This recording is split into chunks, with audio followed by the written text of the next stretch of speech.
Gissing Hall in Norfolk is in trouble. William and Anne Brennan run the mansion as a hotel, but they're struggling to keep it going. If they don't find a way to make it earn more profit, they'll be forced to sell up. I don't want to bow out of something which could have succeeded. The couple have called in Ruth Watson to help keep the estate in the family and preserve this historic country house for the nation. If we say had to sell, that would be terrible.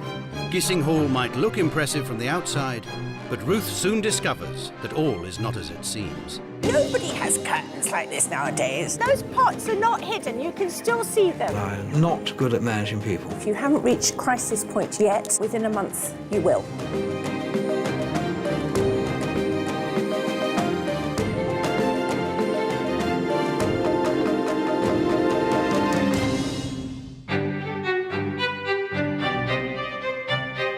Gissing Hall lies in the heart of Norfolk's unspoiled countryside. William and Anne Brennan first set eyes on this handsome 44-roomed mansion in 1986, when they saw it for sale in a Sunday newspaper. We came up and it was an extraordinary sight. This great lump, red brick lump, in the middle of an icy field. It was love at first sight for the Brennans.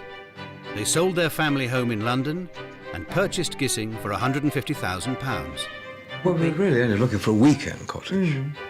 This, of course, is a weekend cottage. So we then thought, well, sort of why not? Well, it was terrific. But that's if you like ruins and wrecks. The couple sank their remaining £40,000 of savings into renovating the derelict hall and turning it into a home for them and their daughter Harriet. But they soon discovered that the house was too expensive to run as a family home and started taking in paying guests. It then became a hotel.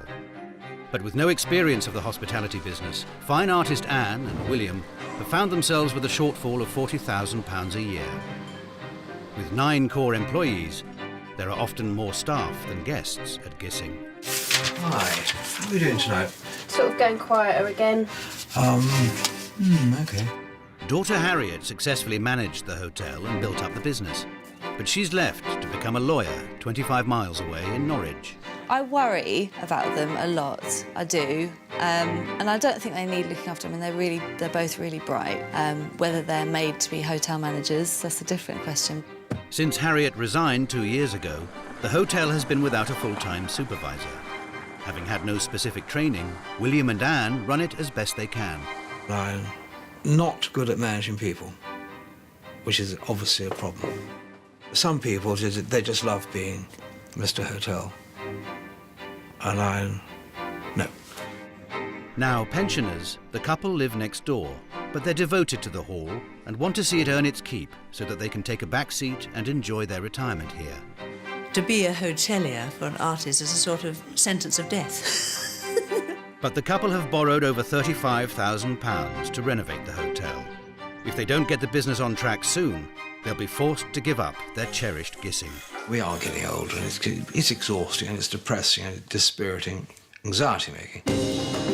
They've called in Ruth Watson to help. Ruth has had decades of experience in the hospitality trade and has turned around the fortunes of numerous country houses.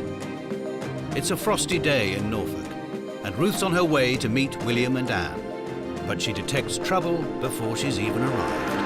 One of the problems they've got at Gissing is that it really is in the middle of nowhere, well south of Norwich and a little bit north of Diss, but there isn't conurbation, and if you're going to trade somewhere, you need people.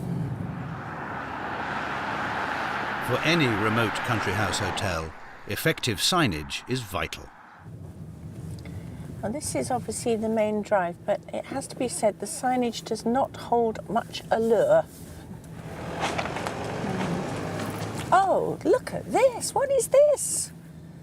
What are these awful red tubes? They're obviously gates hung there, but looks like a building site with this pallet as well. Not good.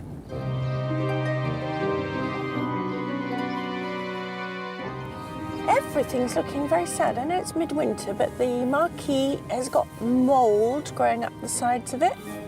This looks very sad.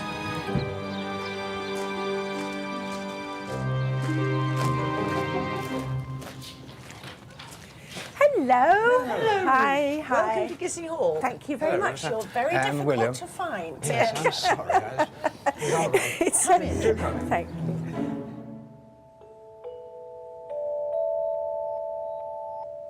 How long have you had the house? The house, about 23 and a half years. Really? Yeah. And why did you buy it in the first place? Well, Long story. the advertisement in the Sunday Times, 44-room mansion for sale, Norfolk. The thing is, Ruth, we weren't particularly business-minded. We were really just not with it at all, in a way. We hadn't really... I can tell. Oh, sorry. Don't wish to be rude, but I can tell. We haven't managed to disguise it. What pleasure do you get from living here? For me, I know this isn't true of Anne quite, I never did much in my life before, and this has been a long-term project. Right. And for it to fall apart because we're getting older, because our daughter's doing something else which she is doing and should do for her life, it shouldn't matter, and it doesn't matter in the bigger scheme of things, but for me it would be a massive defeat, and I'd love to see if we can get this onto a proper even keel. I think in view of the fact that this is supposed to be a hotel, it probably would be appropriate if I came to look at the bedrooms now. That's a Don't thought, you think? isn't it? Yes. Definitely a thought. The hotel has 21 bedrooms with the elegant proportions and original features of a Georgian mansion. But for a country house hotel, the rooms don't quite live up to the stately ambience. Room 21 is Anne's favourite. Oh, this is a jolly nice big room, isn't it? Wonderful light. A lot of them are this big as well. One, the bridal Yeah. suite, is even bigger. Right. I do think the decor is grim, actually, and it's not just big. I'm sorry, it sounds so cruel, but there's something very lifeless about this, and I think the blue carpet sort of sucks the. I don't know, it sucks something out. Yes. And this furniture does, unfortunately, look like sort of early 70s. B&B stuff that's- furniture. But yeah, it As it just were. doesn't have any pizzazz or character. I mean, it's not old-fashioned enough to look wonderfully quirky. What it really needs is some sense of design. There's also a bit bare, somehow, feeling the room, Well, isn't considering you're a painter, an artist, I mean, you know, I am surprised how few artworks there are around. The room itself is delightful. The lion's share of Gissing's revenue comes from weddings. So Ruth sets off on her own to check out the most important room in the hotel, the bridal suite.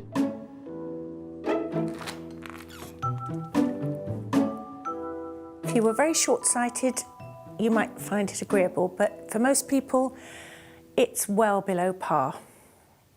I don't think they get how to do bedrooms somehow. Unimpressed by what she's seen so far, Ruth sits William and Anne down in the bar to discuss how they think improvements can be made to the ailing business. I think you've been incredibly honest and very intelligent to know that you don't know what you're doing. That's the sign, to me, of intelligence, to asking for help, rather than stumbling on in an idiotic way thinking you do know how to do things. What do you think actually does work here?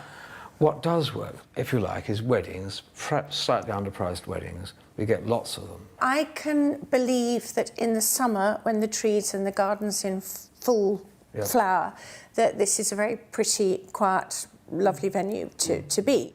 The wedding business is by far the major earner at Gissing, not the hotel trade. I haven't heard the phone ring once today. No, true. So what are the receptionists doing? Good observation. Well, probably not a lot. Before going any further, Ruth wants to find out if William and Anne have the aptitude to turn things around at Gissing. Given sound advice that you thought was sensible, given a structure, do you think you're actually self-disciplined enough, both of you, to adhere to that?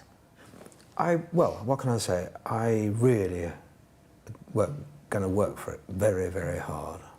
I mean, in a sense, what more can I say? If I agreed to, I would stick to it. We want to know whether we're completely foolish and daft, or whether we can achieve what I've always sort of wanted to achieve, but don't perhaps deserve to achieve, because I've underachieved, I haven't done what I should have done, amongst other people. Not Anne, incidentally. Whether we can get it up and make a go of it, and get it so that trades happily and can have less anxiety. That's what you'd like? Yes. OK, and if you did have to sell, how do you see your lives? We'd just have to get on with it.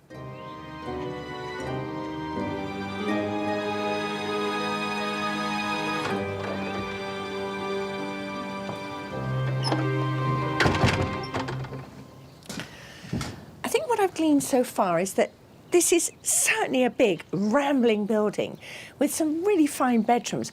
It needs a lot of love and attention, and William and Anne really want to give it that. But there's a problem. They don't have enough money, and I'm not sure they have enough competence either. Ruth Watson wants to put Gissing Hall back on the map, but she's beginning to wonder if, this time, she's taken on more than she can manage. Are you good with people?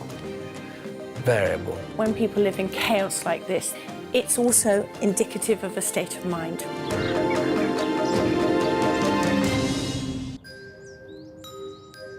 Gissing Hall in Norfolk dates back as far as 1470. But the handsome mansion that stands here today was built in the early 1820s, incorporating impressive gables and a grand clock tower.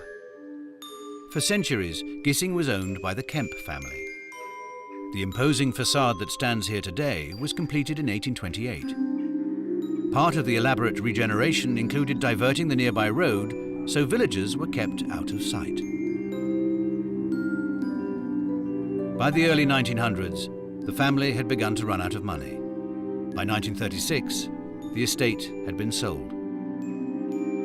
Anne and William Brennan fell in love with the derelict Gissing Hall in 1986. So much so that they bought it. Since then, they've put all they have into renovating the property and now run it as a hotel. But Gissing is in a remote part of Norfolk and the business is ailing. If they don't find a solution soon, they'll be forced to sell up. It's terribly frustrating and debilitating if you can't focus on what you should be doing. The Brennans have called in Ruth Watson to find a way to make Gissing Hall more profitable so they can slow down and enjoy their retirement. Ruth has explored some of the 44 rooms at Gissing. Critical of the couple's taste in decoration, she discovers the main function room is no better. Okay. This is what you rather grandly call the ballroom, which to me looks like that a... when we came. No, Right. but what it was actually a big drawing room. I have to be honest, it's not my favourite room, and I think the decor's letting things down. I mean, the curtains are very old-fashioned, and... But they're new, these curtains. Oh, really? This is Harriet. She wanted something traditionally... No, they can't be new. Nobody has curtains like this nowadays. I think they're revolting. I'm sorry, I think they're revolting. I know that this could look a lot better than it does, and it's all to do with dressing it. It's not because the actual space is bad, it's how you present it. This room, great space, lots of lovely light again. I mean, it should be a huge benefit to you. Ruth wants to ensure that the couple are making full use of Gissing's potential. But she's surprised to discover that one of the hall's fine drawing rooms is not open to guests. Instead, it's being used as a workplace. So, come in, Ruth. This is currently our office. 2 main desks, computers and God knows what else, storage. But actually, it's a nice room. It should be used for something completely different. Now, I think it'd be nice to have it back as more as a drawing room, definitely. You know, Or special a parties. public room. Yes, Oh, yes, yes, for use for people. Yes. It's wasted. You're quite right. Upstairs, Ruth finds that it's not only the ground floor rooms that aren't being effectively utilised. They've undoubtedly done a lot of restoration here, but there are so many rooms I still go into which are just tips. When people live in chaos like this, it's also indicative of a state of mind. The Brennans drifted into running Gissing as a hotel, having realised that the family home had to earn its keep. Neither Anne nor William are trained hoteliers, and Ruth is concerned about the image this portrays. William, what can you do? I can do things like cooking breakfast. I can do menial things. I do maintenance. I understand electrics and plumbing. But on the whole, other people Not what you should be doing, no. And people in the business kind of think, well, hold on. On one moment, he's trying to look smart and telling us what to do, and then he's can't clean a loo, or can't mend a loo, or is mending a loo. So those practical things, I have to use my brain. What can I do with my brain? What can I do with people? Are you good with people? Variable. Tend to be a little bit too wanting to be liked and obsequious almost, or a bit peremptory. I've got a touch of Basil in me somewhere, you know. which is a worry. That can amuse the customers, though, as well as Well, that's cause some right. displeasure. When this place was run not very well, I think the trouble is I might have been thought a card or a laugh, but the trouble is that doesn't make a business work. Daughter Harriet managed the hotel for 3 years, but has since left to pursue a career as a lawyer. She's also worried about Anne and William being left to run the hotel alone. Ruth wonders if Harriet might hold the key to getting Gissing Hall back on its feet. I don't know how much longer they're going to be around, but I'd want them to just to try and be able to enjoy and relax for the rest of their years they've got here, really. You're obviously really enthused with your new career, and that's going to take up a lot of your time and your focus over the next good few years. But could you see yourself ever coming back here to either live here or to run the place? Well, living here is different, isn't it? And I still live here now. But to run the place, no. I don't, to be honest. And I know what I'm doing now is what suits me better and probably what I will be best at. So, yeah.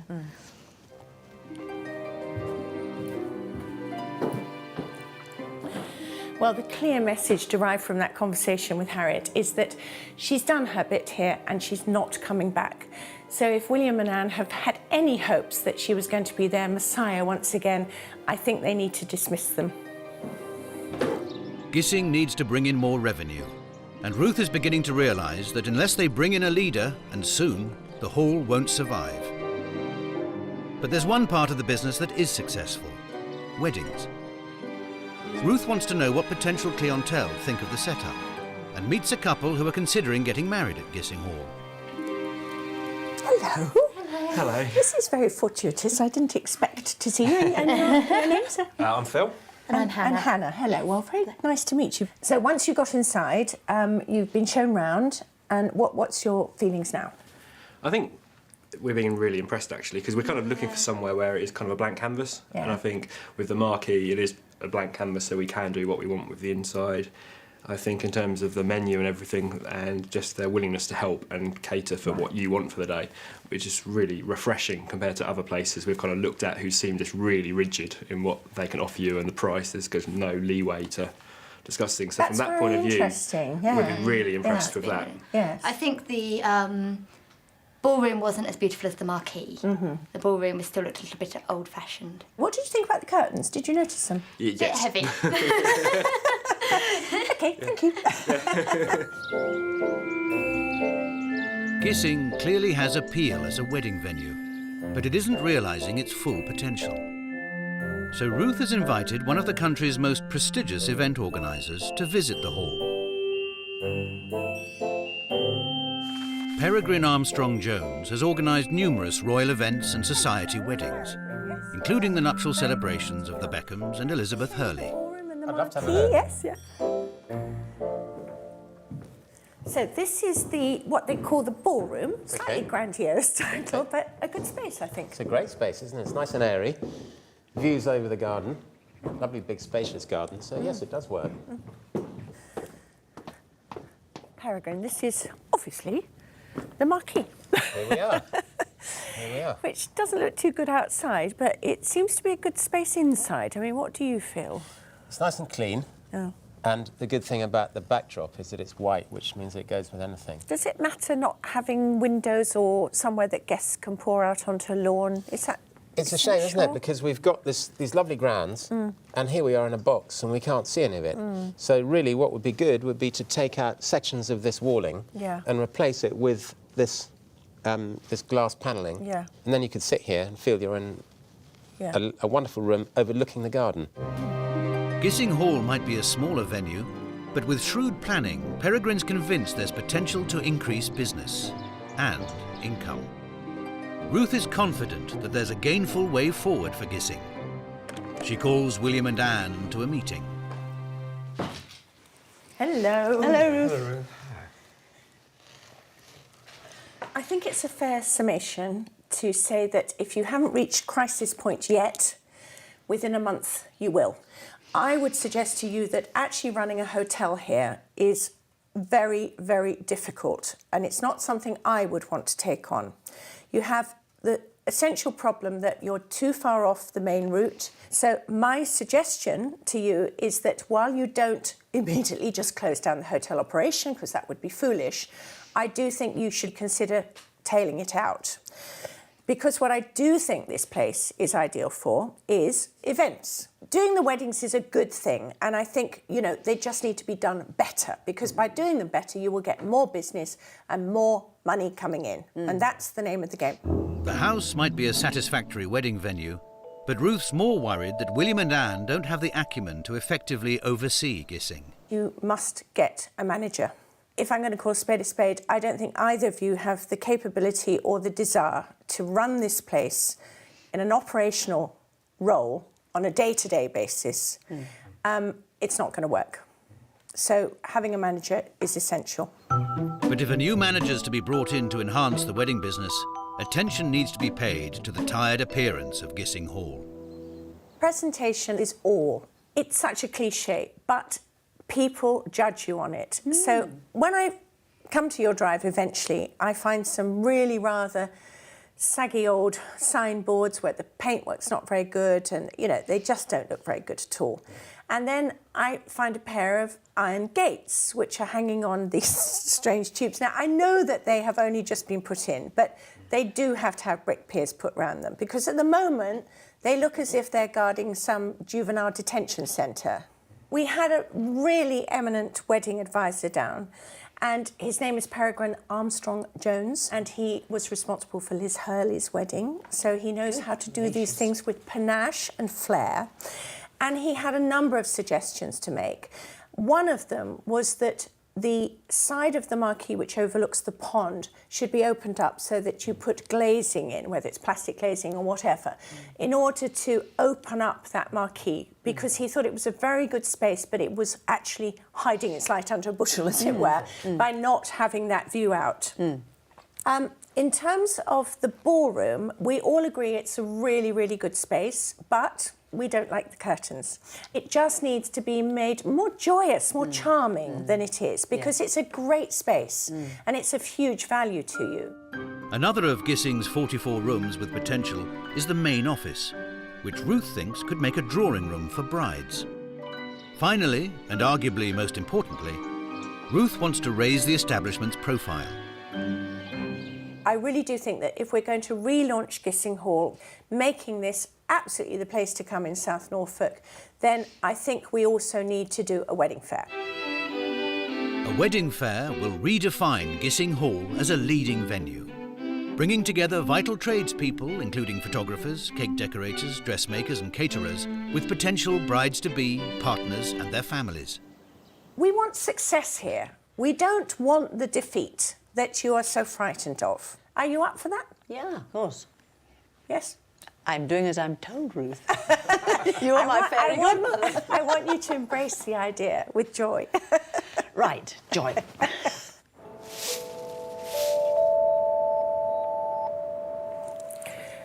William and Anne are demonstrably frightened about living here at Gissing Hall, and it's such a shame because actually all it needs is some honing and fine-tuning and a good manager.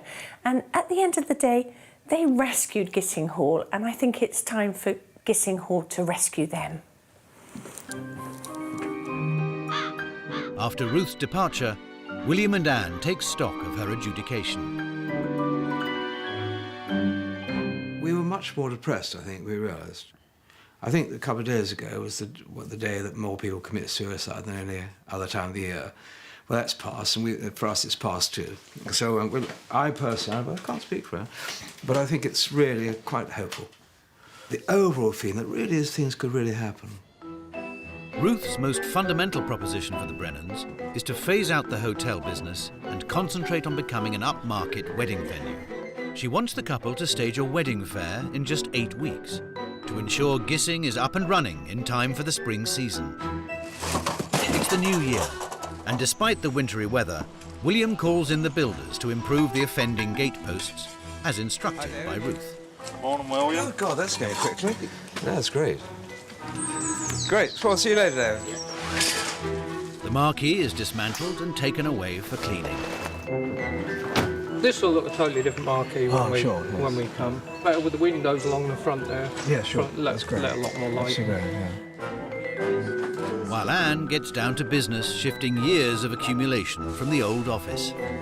This room is going to be the green room for brides to come and sit and relax away from the action and not have to go up to their bedroom.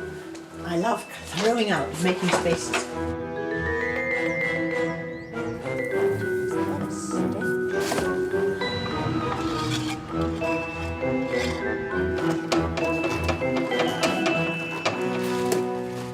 The Brennans are also cracking on with rebranding Gissing Hall. Designers Annie Owen and Tony Hatt have ditched the old-fashioned image designed by Anne and have opted instead for a more modern, fresh feel. And so we came up with a letterheading which combines an easily identifiable logo. We were looking for a style which would combine the sort of traditional elements and also make it a much more modern looking. Of course, yes, I can understand that, of course. Graphic with a very strong identity. And following that on, those are two suggestions for the signs. So the sign that you now have, which has your sketch on it, would turn quite dramatically into this. But William and Anne have a long way to go if they're to turn their fortunes around. Do you have the necessary skills? I almost certainly don't. And Ruth's worried that without support, Gissing Hall will sink without trace. What's missing here is leadership, and that's what they absolutely need in the role of the manager. Gissing Hall in East Anglia is in danger of being sold. Owners Anne and William Brennan have been running the country house as a hotel for around 25 years. But the pensioners are struggling to make the property pay. Running a hotel is quite difficult, and we have made rather too many mistakes. Ruth Watson has drafted a portfolio of ideas to help turn the Brennans' fortunes around. Controversially, she suggested the couple phase out running Gissing as a hotel and instead concentrate on creating an upmarket wedding business. The pressure's on at Gissing, as Ruth wants the Brennans to host a wedding fair in 1 month's time, to relaunch the venue prior to the start of the spring season. Work has begun in earnest all over the property. Well, this wonderful room is going to be the manager's office. We're plastering, and then the carpet's going down next week, and then before that we decorate. Bit muddled, but you get the sequence. The dank marquee has been taken away for spring cleaning, and the hall is in the process of being rebranded, capitalising on its secluded location. Ruth wants the Brennans to rejuvenate the bridal suite, which was created in the 1980s. She's called in interior designers Charles and Nikki Wright to assess the decor and give the Brennans some advice. So why have they chosen this room? It's a disappointing fire for a room of this scale. Yeah, it's not right, is it? It's been 4 weeks since Ruth was last at Gissing, and she's back to check on progress. She's keen to find out what the designers think and head straight to the bridal suite with Anne to meet them. Hello. Hi. Hello. What's your impression? Yeah. Oh dear. Shall I go out? Okay, brace yourself, Anne. Brace yourself. I am, don't worry. I think just in this room, the question was why you chose this room for the bridal suite. Having seen some of... I can hardly answer that. Having so seen... many years ago. So what would you be suggesting? Well, you've got the main staircase at the front of the house, and obviously the front of the house it's the major room. is the major room. So you're basically suggesting one of the major rooms at the top of the stairs, whether it's 1 or 21, I think is the other one, isn't it, would probably make a better bridal suite. Yeah. I'm a bit concerned about that entrance into this whole area. I don't feel... I think we have to think of how a bride would feel if she's coming here and it's her big day. That room, wherever it was, 21, you've got lovely big heavy panelled doors. Room 21 is a spacious, blue-carpeted room with great potential. But will the Brennans have sufficient time to transform the blank canvas? We've got a wedding fair coming up. Do you think that there's time to get this done? It's pushing it, but it is possible. Ruth is convinced it can be ready. But first, she wants to make sure the Brennans are focusing on a more crucial matter. Well, full marks to William and Anne for cracking on with how Gissing Hall looks. But what we need now is to interview a manager, because what really matters is that the business works. William and Anne have taken Ruth's advice and have advertised for a new general manager. The response has been encouraging.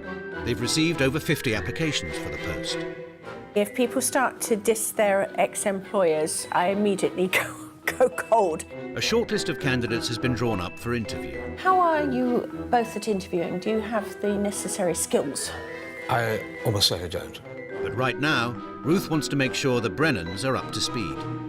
Age shouldn't matter, but obviously experience does. I don't think you should feel at all bad about, at any juncture, saying, look, I'm really sorry, but I actually don't think this is the right job for you. Ruth's sitting in on the first 2 interviews to see how they get on. Hi there. Hello. Anne and William. Hello. I'm Ruth, and I'm sitting in as well. Sorry, Hello. sorry, Yes, sorry. it's quite all right. After a slow start, Anne and William begin to get the hang of it. This is my wife, Anne, and we're the proprietors, and this is Ruth. Hello, how do you do? You like Norfolk? Yes. What sort of place do you think, if you came here, you'd be coming to? Could you expand on that a little bit? Have you, in the past, had experience of actually getting weddings? What drew you to that job? The manager manages, and the owners own. Thanks for your time. Yes, thank you. Thank you. But with 5 more contenders still to see, Ruth wants the Brennans to appoint a manager within the month. It's looking very promising. Looking wonderful, yeah. Yeah, Absolutely. and Yes, that we are very is confident. key. Yes, That is indeed. key. Many congratulations with what you've done so far. It's really Thank good. you for your kind remarks. No, and no, your help I'm and support. really. And help, Thank and you. help. Yes, really, you've been yeah. so very helpful. Well, that's very kind of you, but I'm really pleased that you're doing your bit too, because that's what's important. Well, absolutely right. Bye for now. Bye-bye. Bye. Bye-bye. I have to say that I'm not just delighted, I'm also slightly surprised about the progress that William and Anne have made here. And it's really good. They've taken everything I've said on board, but there's the nub. They're doing it under my leadership. And that's what's missing here is leadership. And that's what they absolutely need in the role of the manager.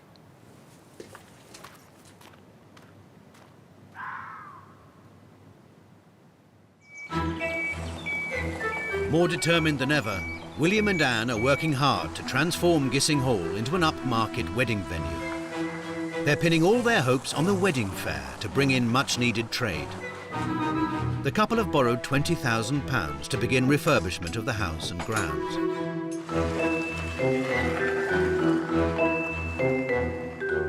Designer Jane Fidian has been drafted in to revamp Gissing's faded decor. The Brennans are relocating the all-important bridal suite to room 21.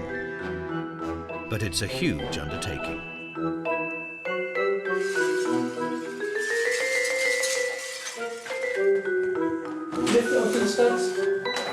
Yeah, I'm in now.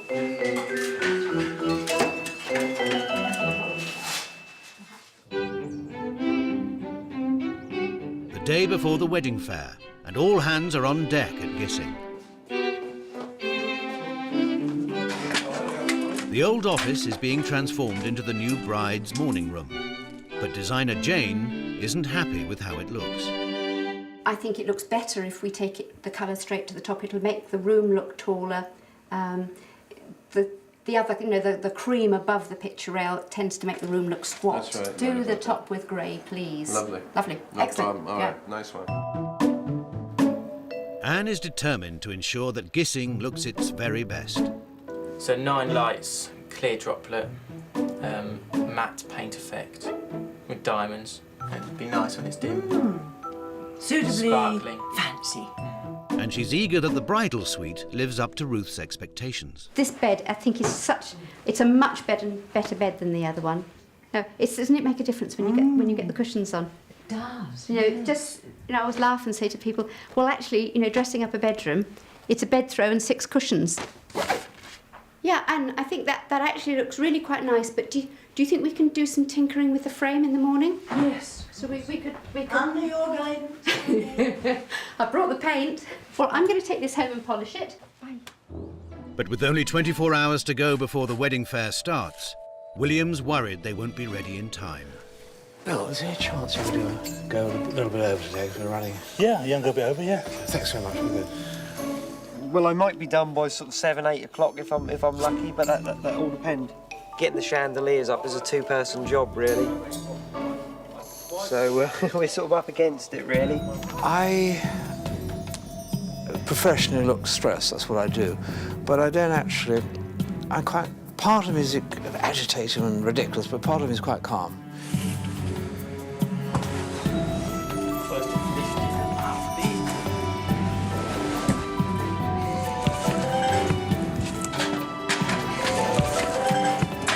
Hello? Okay, brilliant. We'll be out there in about 3 minutes. Okay, bye. Thanks very much, sincerely. Bye.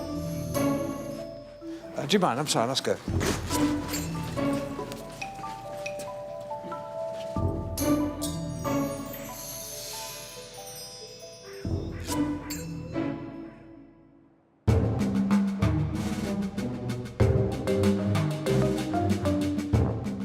The day of Gissing Hall's wedding fair has arrived. Ruth's on her way back to Norfolk for her final visit.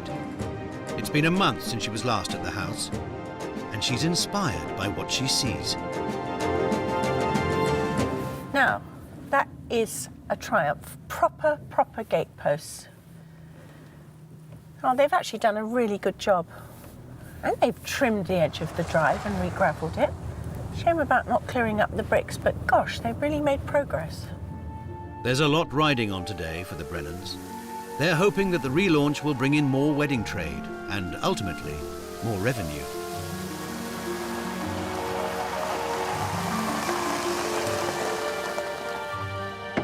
But as Ruth arrives at the house, she discovers that the Brennans aren't as prepared for the big day as they should be, both outside and in. Well, it's all going on here. Digger drivers putting down gravel and lots of cushions and toolboxes and things. I wonder where Anne and William are in all this. The Brennans will be unveiling the new bridal suite at today's fair, and Ruth wants to make sure everything's been taken care of, from the bottom up. And we're going... Anne, I'm so excited. That's a piece of blue carpet. Yes, does that mean was it's in the room. come out of It's the room? all gone. Yes. I'm so excited. Oh, Anne, I love this carpet. Isn't it magnificent? And you have people doing fantastic things to the room. Yes, Jane has been utterly brilliant. Well this is done, Jane. It's, This is hello. Ruth. The only thing I'm concerned about is this all going to be ready by 5 o'clock? Of course it is. Of course. Yes, of course it nearly is. done. Good. Nearly done here. I like the confidence. No, we'll be done. Won't we, Anne? Of course we will. I've just said of course. Yes, we've just got to do a bit of furniture moving, haven't we? That's right. Breakfast table in the window, and I'm just giving the chairs a bit of a brush Lovely. up. Side tables, lamps, a dressing table to come in over there, and a little bit of dressing up with a tray and some nice china and make it look a little as if somebody might be about to have breakfast or supper or something, and a picture to hang. With a lot of work still to be done, Ruth goes to check on how the bride's morning room is coming along. Oh my goodness, still painting though. Well, never mind. Never mind. Apparently, Sophie will hide whatever's behind there. This is flowers and brickbats again. Fantastic, I know. you've cleared it out. Fantastic that you're trying to get it ready, and it's going to be a marvellous asset to you when it is. But how long is this going to be before the painter has finished his job? Charlie, I think you need another 20 minutes. Yeah, about 20 minutes, so it should be all right, yeah. And Just you're about going done. to do the radiator behind you? Yes. Right. I sure am. The Brennans are trying hard, but Ruth's worried that because they're up against the clock, Anne and William are failing to pay attention to detail. Those pots are not hidden. You can still see them. If you're Well, going to at 5 o'clock when they come, it'll be dark. Okay. That ain't hidden. Stick them around this side. Yes, lady, I'll do that.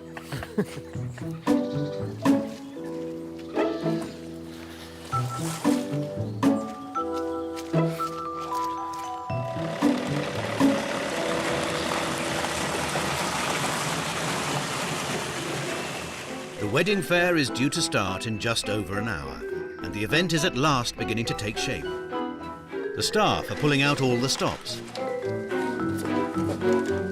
The suppliers have arrived, and so has a rather important guest. Tom Pickard has been hired as Gissing's new general manager. Experienced in event organisation, he's not due to start for a month, but Tom's come along today to get the lie of the land. This is where the civil ceremony will take place, yeah? Yeah, in the bay window. Yeah? Yeah. How many guests? To sit down for the ceremony, 120 max. Because then when they go through for their wedding breakfast, we can't accommodate any more. 120 is our maximum. Ruth's got some specific advice for Tom. If you have to get tough with William and Anne and say, look, you're now not consulting, you're interfering, then you have to get tough with them. That's the thin line, isn't it? Yes, absolutely. I think it'll take a while, but they'll let it go bit by bit, until they can just sit back and just keep an eye from afar on what's happening, and it's a trust thing. Yeah, I've got to gain their trust, and that will take time. But once it's there, then it's well, it's part of the way you'll gain the trust is actually, building the business and the profitability. Yes. That will help. Yes, let's hope so. Anyway, I'm very glad you're on board, Tom. Thanks, Ruth. Cheers.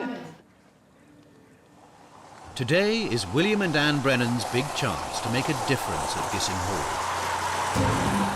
But it's a bleak Friday evening in Norfolk during one of the coldest winters on record. Not exactly the best night for a big turnout. Will the wedding fair be the roaring success the Brennans hope for? Well, Tom might take one look at the chaos and go home. Or will it be a disaster? Don't let people put posters on front of the windows.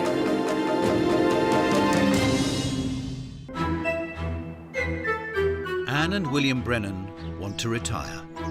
They've been running Gissing Hall as a hotel, but Ruth Watson has convinced them to turn the business into an exclusive wedding venue in a bid to increase revenue. Ruth persuaded them to relaunch the mansion with a wedding fair today. The couple have diligently followed Ruth's suggestions.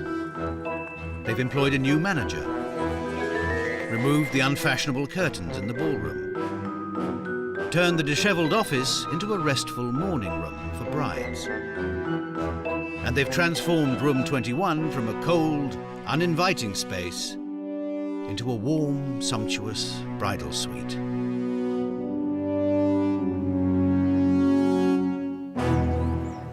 Despite the bad weather, the wedding fair is well underway. But Ruth's not happy with the positioning of some of the commercial stands. Next time you have a wedding fair, tell Tom, don't let people put posters on front of windows, because you've just spent a lot of money having beautiful windows put in this marquee. 200 people braved the frosty conditions to attend the event. Brides, grooms, their families, and even specialist suppliers realise that Gissing has much to offer. If enough people book weddings here, the hall's success could be assured. It's very dreamy and it's very impressive the way it looks, and I think that really counts. The beauty of Gissing Hall is it's not too big and it's very personal for a bride and groom. It's always been nice, but it really is the icing on the cake now since they've done the extras. As potential clients sample the delights of Gissing, Ruth discovers that all the hard work is paying off. I'm sorry to interrupt, but that looks a bit meaningful. And I hear you've booked a wedding here. We have indeed, Yeah, that's fantastic. So what have you loved about Gissing?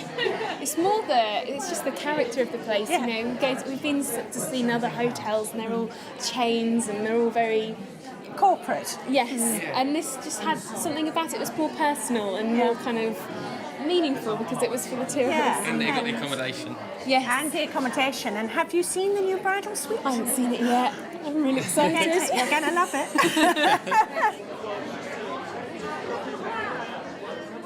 We've already had one booking from this, and maybe there'll be more to come, but I think it's actually more than that. It's showing William and Anne what can be done here, how well it can look and how it can be received by potential brides and grooms. And I think, just looking around, it's good business. And Ruth bumps into some familiar faces who have returned with good news. Excuse me, interrupting, but it's Hannah and Phil. Yes, Phil, that's yes, right. that's what I thought. Nice to meet you. Very good to meet you again. Now, what happened? Are we having a wedding? Yes. We are. Yes, we have booked it. Yes. And have you noticed anything about the windows in here? The curtains. First thing we commented on as we walked in is like, this room looks so different just without those heavy curtains. Doesn't it look better?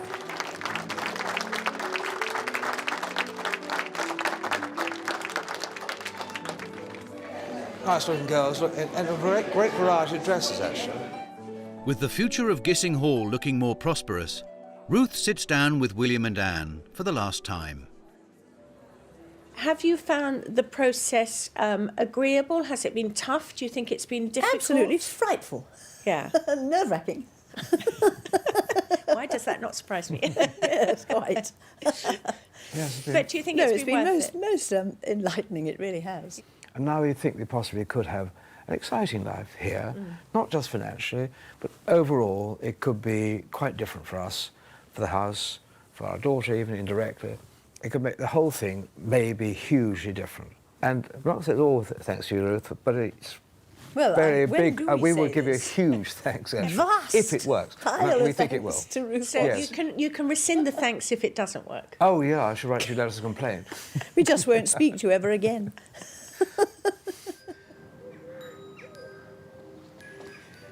There's been so much effort over the last few months and today in building up the business, but it's always been about Anne, William, Gissing Hall, their love of it and their desire to stay here. I think the auspices are looking really good now. I think Anne and William can live here happily ever after.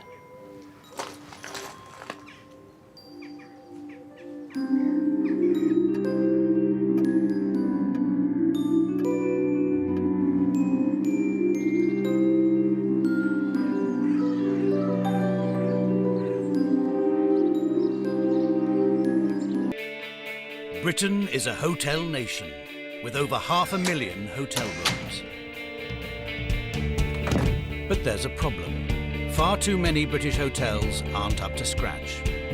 Eminent hotelier Ruth Watson has been in the business for over 25 years, and she's helping 6 new hoteliers get it right before the rot sets in. If I can offer advice to first-time hoteliers right from the outset, then I think I can stop them making catastrophic mistakes. She's taking them from initial concept to building and design work, and sending them behind the scenes at Britain's top hotels. This time, it's Tammy and Michael in Clacton-on-Sea. Oh, Michael, you're too ready. I know roughly what it's going to cost. I don't want to call you a liar, but you don't. I am satisfied that you don't really know what you're doing. This is fairly catastrophic. But will this couple make the grade in time for the best summer season in decades? The question is, are you going to make good hoteliers?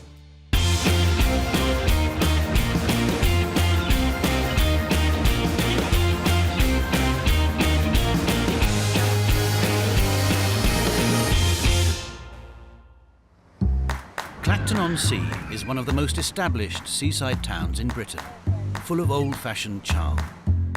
It's a cheap and cheerful family resort on the Essex coast, 25 miles northeast of Southend. Its heyday was in the 50s, when 200 hotels and bed and breakfasts sprung up to meet the demand of the summer trade. But the prime seafront location was taken up by the Royal Hotel, at the time the town's finest. The Royal has earned a place in the history books. Built in 1872, it is Clacton's oldest building. It has a perfect position opposite the Victorian Pier, and its reputation for seaside elegance and glamour was unrivaled in the area. Property developer and Essex boy Michael Chittenden fell in love with the building when he was a child. He's in charge of the renovations and dreams about running his own hotel.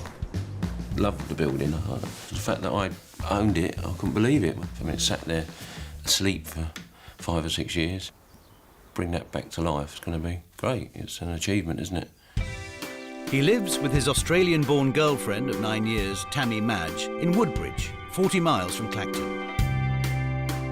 She runs their home, Woodhall Manor, as a wedding venue and was surprised at Michael's choice for their next project. I just thought, what have you done? It just seemed like such a white elephant. I bought it because it was blue. Because it was blue.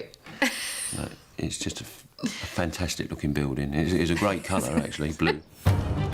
Alongside running the wedding business, Tammy will be in charge of the Royal's interior design. Together, they want to restore this crumbling seaside relic to its former glory. It's a massive project. Not only have they had to gut the building and start from scratch, they also want to build a new kitchen and conservatory. This is the biggest gamble in Michael's career so far. For the last 20, 30 years, it hasn't worked for whoever's owned it.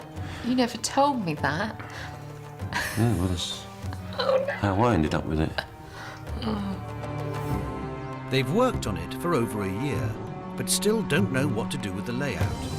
And when it comes to the £2,300 a night bedrooms, they want to give the historic Royal a thoroughly modern makeover by giving them individual themes.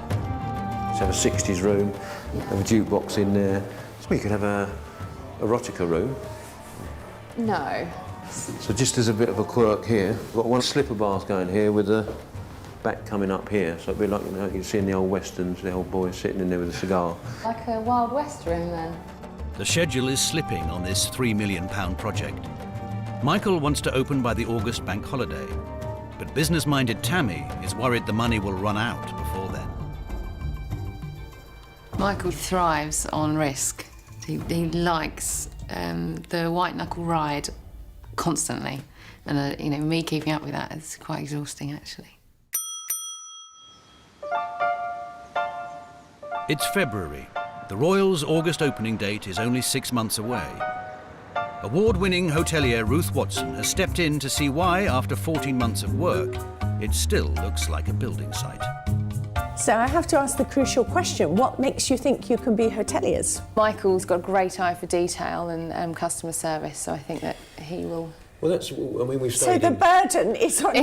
Yeah. Totally, right? I'll just do a bit of decorating. I think it's not rocket science, but I might be wrong. Well, I like your confidence and your naivety. The jewel in the crown of this historic hotel is a 3,000 square feet ballroom.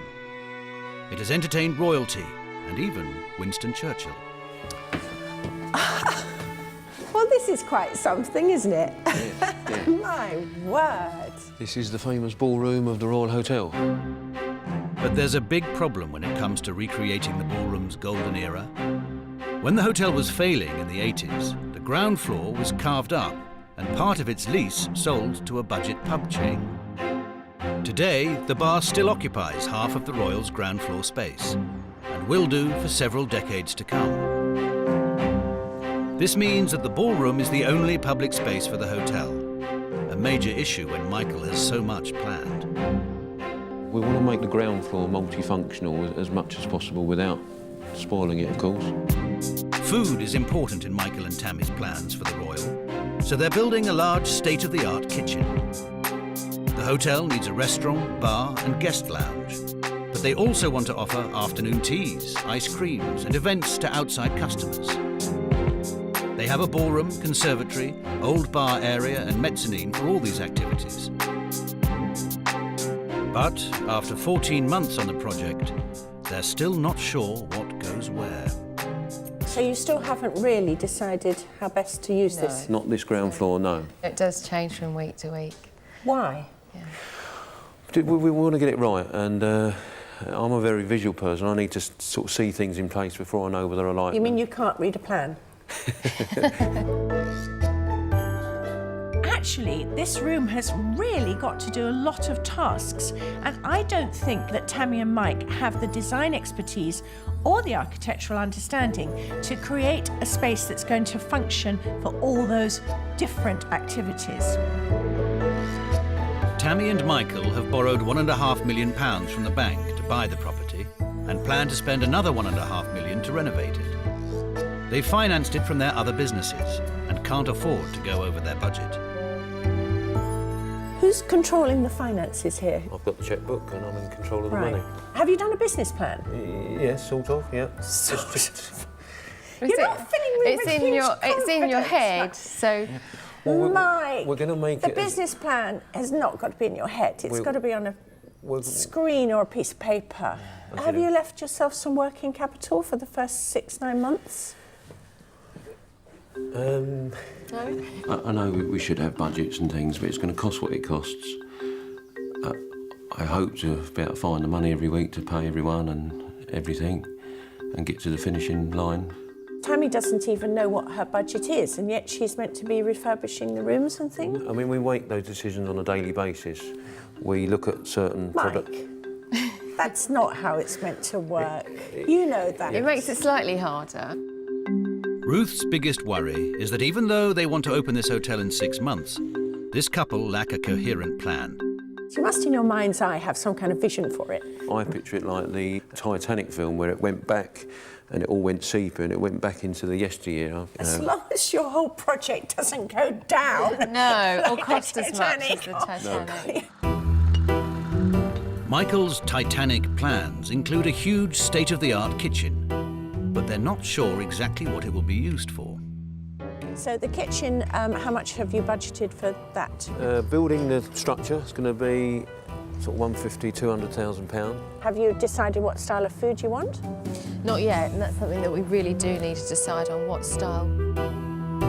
Tammy and Michael are keen on having differently themed bedrooms and charging around £100 a night, but they can't decide on exactly what look would work.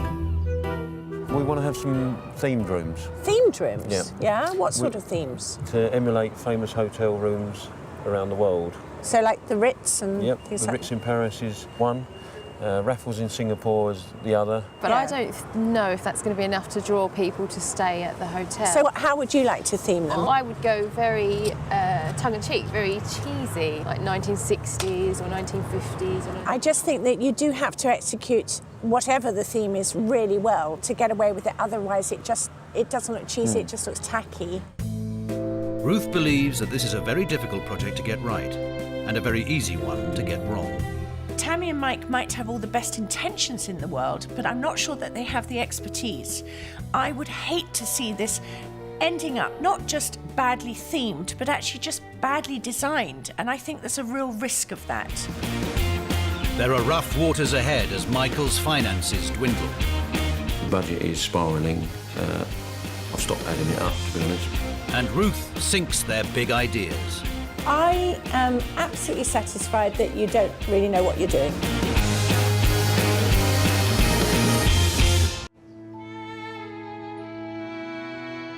Tammy and Michael have big ambitions for the Royal in Clacton. But hotelier Ruth Watson thinks that with only 6 months before they're due to open, they need to make firm decisions about the hotel's design. Michael is in his hometown of Southend-on-Sea, a much larger resort 25 miles down the coast from Clacton. He's keen to bring a taste of his childhood to the Royal by using his favourite ice cream in the parlour he's planning. I think a lot of values and tradition have been lost over the years with the downturn of the British seaside towns, and now it's all on the up. I want to be part of that, especially in Clacton. I mean, the Royal is so important to that little stretch of seafront. Essex-born Michael has been property developing since he was 22 and has built his business up from scratch. But this risky project is a labour of love.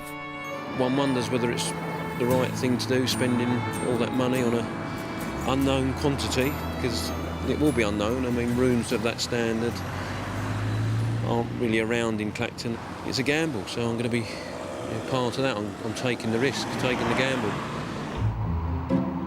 With so little time before the Royal opens to paying guests, these hotel novices need a crash course in formal service. And where better to learn than one of the greatest seaside hotels in the country? Michael and Tammy still don't know what they're going to do with the ballroom, and they still don't know what their food and drink offer is going to be. So I'm going to send them off to the Grand at Brighton, where I hope by working a shift, they're going to pick up some really important skills. Welcome, Michael. They meet General Manager Michael Knox-Johnston. Welcome to your day at the Grand. The first thing today, we're going to start with our morning meeting, which we have every day, which we call the Dash. And we call it the Dash because it's meant to be very quick. And it's really just to discuss what's happening today, where do people have to be aware of things that are going on. So have a great day, enjoy it. This classic seaside treasure has 201 bedrooms and hosts functions for up to 1,400 people. We've got 78 rooms coming in today. There's a total of 145 people, and that gives us 142 rooms occupied tonight, 254 for breakfast for tomorrow. We've got 22 children in-house and a couple of dogs. Tammy and Michael will be doing a day's shift here, covering concierge, room checks and afternoon teas. Running a business is knowing what every single aspect of your business, knowing where it's likely to fall apart, where it's working very well. If you don't know every part of that business, you're not going to make a success of it. This five-star hotel sees 80,000 visitors a year. With so many people through the doors, the front entrance must appear pristine for each new customer. As front of house, the doors are very, very important, and the exterior of the building. We could polish those doors maybe up to twice an hour all day, through till 10 o'clock, 11 o'clock at night. I used to do car valeting years ago, so... Michael is happy to put in some hard graft front of house. Tammy prefers a more supervisory role behind the scenes. The gentleman in 418 who's getting married today, and his flowers are here. Who feels more comfortable doing it? The responsibility of the bride's bouquet. No pressure there. I think Michael could do that, can't you, Michael? Hello. Would you want me to take them out, or... Would you mind? No, no, don't mind. I'll let a job and I could. Bedroom cleanliness. In 4 months' time, the Royal is going to be open, and the 23 rooms will need servicing and checking. Toilet, bidet, sink. Jobs like this will be a daily occurrence. Is this up to the royal standard then, Mike? Very close, very close. Michael, he's got hotel in his blood, you can tell, and you can normally tell from one hotelier to another. It's either in your blood or it's not. So I don't need to push anything. Tammy seems a little bit more on the sideline, as if she's going along for the ride kind of thing. It's your turn, isn't it, or are you doing this one? They look quite heavy, these ones, but Oh, is it? I'll just supervise. I think Tammy needs to get hands-on. She needs to find out now whether she's going to like this, because it's too late when you've already opened up your hotel. One of the Grand's most popular attractions is afternoon tea. This is exactly the kind of food offer Michael wants to include in his designs for the Royal. Literally with the napkins just folding up to there. What's the most you get in for afternoon tea? What's the most? I mean, on a Mother's Day we do about 180 afternoon teas. I feel quite nervous when I'm serving them. Yeah, I'm enjoying it a lot. Right, I'll try not to drop it. Michael is clearly relishing his first-hand experience of hotel work. But it's down to Tammy to serve the mayor. This is your table here. Oh my goodness, right, that's how excellent. Thank you very much indeed. Thank you. Are you having afternoon tea with us? This is not really my cup of tea. Michael is a bit of a foodie. He does like to get stuck in the kitchens, whereas I'm very different. I would like to be waited on. Yes, very much so. Throughout their long shift, they've learned how labour-intensive it can be working in a classic seaside hotel. Oh, that was a long day. It's a very long day. Is that what running a hotel's like then? I guess so. It's full on, isn't it? That was good. We're going to have staff that will do a lot of that, obviously. Yeah. But I suppose we'll have to be like that if we want to be at the forefront. Well, if one of them reports in sick, we'll be there. You'll be there. If Tammy and Michael are going to make a success of the Royal, they need to find their unique selling point, as have some other recently restored seaside hotels. Burr Island is a beautiful Art Deco hotel in Devon, which has recaptured the glamour of the 1930s by drawing on its Agatha Christie connections. Another grand hotel in Eastbourne is known as the White Palace. It gives you a slice of yesteryear with afternoon teas in Victorian splendour. And the Midland Hotel in Morecambe, Lancashire, has attracted a younger crowd to its iconic Art Deco building with new, funky, modern interiors. Bedroom design and layout is crucial in a leisure hotel. Ruth knows that people spend longer in their rooms when they're on holiday. Tammy and Michael have two main issues to consider.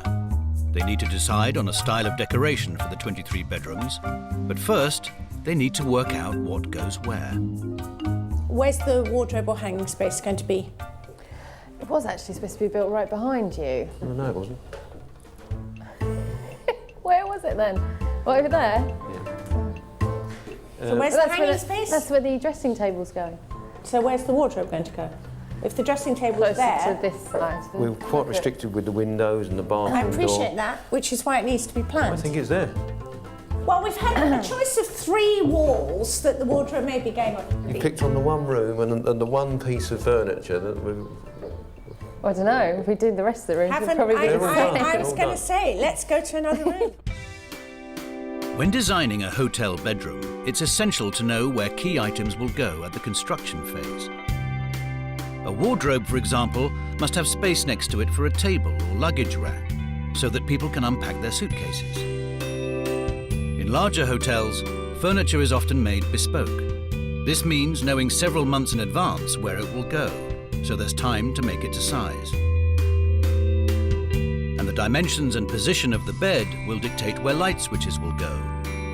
Electricians will want to know your furniture plan long before the rooms are decorated. I am absolutely satisfied that you don't really know what you're doing. Ruth decides to inspect some of the other rooms. Now, Mike talks about fitted wardrobes, and I'm sorry, I don't agree that this is a fitted wardrobe. These are 2 cupboard doors stuck on a bit of architrave, a chipboard. There isn't even room to hang a coat this way or a jacket. You'd have to hang them on hooks. That's not a wardrobe. I'm sorry, Mike. And if you're going to fit a wardrobe, why not fit it up to the ceiling and out to the wall here? What is the point of that nasty little dust trap of a gap? In order to make the hotel run at a profit, Tammy and Michael are doing 2 things. They have opted for some smaller rooms and want to individually theme each bedroom. One of Michael's ideas is to emulate the style of different world-class hotels, and they've been doing their research. We've made it our business to stay in some top hotels, Claridge's. The Ritz. We call it market research. It's all market research. This one hasn't been decided yet, but I think it will be the Raffles room. Right. Well, oh, because of the balcony in Singapore and having the balconies, right. Literally will be the decor, the soft furnishings and the furniture will dictate the theme. We wasn't going to... Yeah, but you've got to know what you're taking it the wrong way around, mate. You can't say the soft furnishings and the paint and things will dictate it. You've got to choose what the soft furnishings and the paint are going to be, and that's what it will look like. I think it's time for you to come to a decision, because actually all the hotels you've mentioned, within that hotel, whether it's Raffles, whether it's Claridge's, whether it's the Ritz, they don't have a theme, except their own theme. And one is Art Deco, Claridge's. Raffles is obviously Empire, and the Ritz is Edwardian. Although Is it enough? Is it enough? I think they might think it's enough. But the key to Michael and Tammy's hotel theme could be their one outstanding feature. I think if you went to the ballroom and said to yourselves, this is iconic. No one else in Clacton or even on the East Coast probably has anything quite like this. That's the bit that really will separate you from every other hotel. Oh, it's really the heart of it, isn't it? It is. Ruth believes the success of this project relies on 3 things. They should drop the individually themed rooms, let the ballroom dictate a look for the hotel, and decide on a style of food for the restaurant. But for Tammy, it's the location of the hotel which is a worry. Well, I'm hoping that just the building will be enough for people to come here, but I don't think so. I mean, for me personally, I wouldn't come to Clacton because there was a nice building. I mean, I know that works in some other areas, but I would want to come here for something really unique. You're not from these parts, are you? No. So are you as committed to this? I mean, does Clacton thrill you or appall you? Well, it'd be really nice if we could pick the building up and put it somewhere else.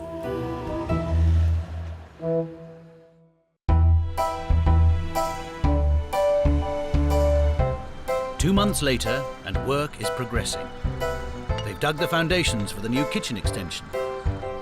Michael is still focused on getting the hotel open by the August bank holiday, just 4 months away. What we're trying to do here is make every room different, a bit quirky, and especially with the bathroom. Despite the deadlines, he can't help but incorporate some more quirky design features. Just lay in the bath, watching a bit of telly, and talking to your girlfriend. Get a nice glass of wine on there. The project has cost Michael £3 million so far, half of which has been borrowed from the bank and half of which he personally financed. But with no firm business plan, costs are starting to get out of control. I'm a bit worried about money, yes. Our budget is spiralling.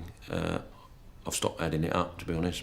It's just so much money, and it all has to be found, and there's no choice. We can't not have it because we need to open. So it's important to find the money. Tammy has thrown herself into the interior design. She's spending part of the week in Clacton and part at her home and wedding business. The thing is that this is my baby, whereas the Royal is Michael's baby, and I really want to help his dream come true, but I also don't want to lose this. Working on both projects is proving a strain. I am very stressed some days. Some days I'm elated that I'm involved in the Royal, and some days I want to run away. So it depends on which day you catch me, really. It's May. The scaffolding has been removed from the hotel, and Ruth has returned to the Royal to see if Tammy and Michael will be open for the essential summer season. How are things going? Are you on time schedule? They were going quite well, but we've been held up with some structural stuff. Tammy, do you think August is really a credible opening date? I think September time. I think we'll be open, perhaps a really soft opening. What, sort of camp beds for the builders? Yeah, that kind of soft partially opening. The summer season is a critical earning period for most hoteliers. Leisure hotels can earn 50% of their yearly profit from the 14-week season. But for resort hotels, like the Royal, this figure jumps up to a massive 75%. With 5 million Brits who went abroad last year planning to stay in the UK this year, it is a bumper season for British hoteliers. If they miss this season, it's going to be such a disaster, because I think they could really have done well. By opening in the autumn, yes, they'll get some Christmas business, but effectively, they're going to have to wait another year before trade really picks up. But with the ever-increasing workload, there are rumours of a mutiny. We probably won't work together again, will we? And Michael's money worries reach crisis point. This is fairly catastrophic.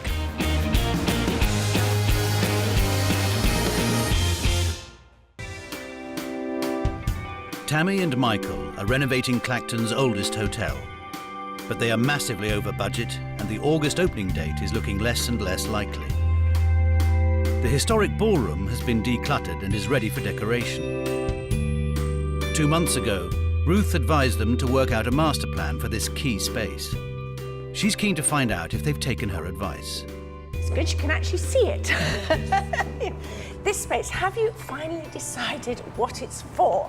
Because, you know, you have talked about restaurants, you have talked about bars, you have talked about weddings and functions, and it really, before now, needs to be established what it's going to do, this room. All of those.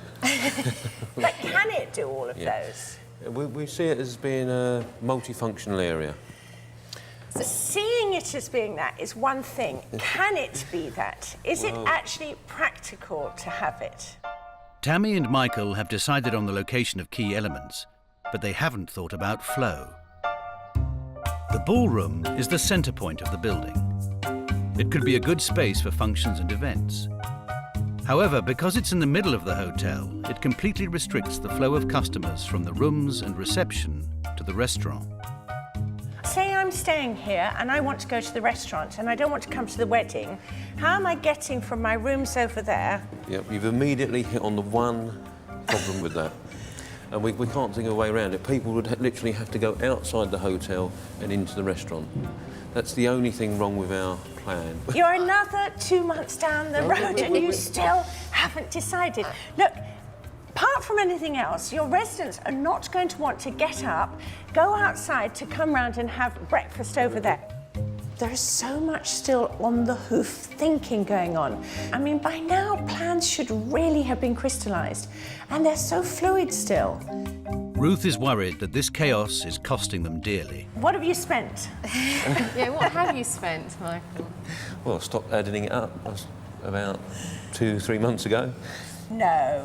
Tell me you're joking. There's an element of joke in there, but it's costing what it costs. I'm getting surprises every week. The steels for the extension costing sort of 30,000–40,000, and they were totally unexpected. Substation. Substations, £50,000 from the electricity board. Yeah. In your mind, you could count a couple of £100,000 that just totally unexpected. Does it worry you that the purse might be emptied? It's worrying me. Very much so. I do think about it a lot. It's just, I can't think about it too much, because what would you do? You just sort of stop and put your head in the sand, but I just must get it finished. It's costing him a lot of money. He's getting huge surprises, bills of £50,000 and more that he hadn't expected. But you've done lots of other building projects. Yeah. Were you not more in control of those? I'm in control of this. I know roughly what it's going to cost per room and per square foot, and that's... I don't want to call you a liar, but you don't, because you've just told me you had 2 horrible surprises. Another problem is that Tammy and Michael aren't seeing eye to eye when it comes to room design. This is probably the oddest room in the hotel, in that we've got the standard shape. You said it, Michael. You said it. We're going to have a slipper bath. Actually, this one's not big enough. We're going to have a nice big slipper bath with a high back. Not big enough? No. What do you mean it's not big enough? Well, I just see it being big enough for maybe 2 people, or one nice big relaxing bath. So I think it is big enough. It's nice to have a big bath and relaxing. And It is nice to have a big bath, but I'm on Tammy's, I won't say side, this is not meant to be a fight, but this isn't a huge footprint here. I mean, how are they going to access the basins if the bath is any bigger? what I would have liked is for people to see out while they're having a bath in a few of the rooms. Okay, so I'm looking out on the food court, the crazy golf, the after house, the things like that. We're going to raise this up a bit so you can see. So people are even more on show and their private parts. Some people like it. People are going to love it. They're going to love watching the world go by in the nude. Ruth's concerned that working together is taking its toll on their relationship. Why does your body language just get further and further apart when you're talking about this? You being on site all the time, is it creating more or less friction? More friction. A lot of Michael's personalities in this hotel. This is your baby, isn't it? So that drives me mad sometimes. Tammy and Michael can't afford any more disagreements on the design front. Ruth wants to give them some inspiration in an effort to unite this couple. Michael and Tammy want the Royal to be a destination hotel, and they don't want it to be boring. So I'm sending them off to the Crazy Bear in Beaconsfield, where they have a single theme, but boy, do they run with it. Oh my God, look at that. Goodness me, there's lots to take in, isn't there? The hotel's theme is opulent glamour. It's both kitsch and eccentric, but it has a coherent look. It took owner Jason Hunt 4 years to renovate this listed building. Morning. Hello. James. Nice to meet you. Hi, Tammy. Nice to meet you. So we're really up to the choosing colours. Finishes. Yeah, curtains, soft furnishings. Yeah. But we still don't know what sort of look we're going for yet, do we? I think we do, yeah. Do we? OK, he knows. He's doing it then. The Crazy Bear is going for the high-end market. Rooms range from £200 to £500 a night. We tend to try and buy, for instance, like the chandeliers, something like that, and then build around them. You know, I like to go out and just pick up some nice, different bits and pieces and just try and use them. Do you want to get bigger and bigger? Are you going to expand? Yeah, we're looking for another site. Just don't fancy anything in Clacton then? Not the minute. Not the minute. So you can't get rid of it. Everything's got a price. OK. Not yet. Look at that snakeskin handrail. From a design perspective, they've made it a destination location, and that's what we wanted to do with the Royal, to make people want to come to Clacton to stay at our hotel. The restaurant walls are checkered in real gold leaf, or covered in white leather panels, studded with Swarovski crystals. With all this opulence, business-minded Tammy is trying to keep Michael's feet on the ground. Leather panel, that whole room.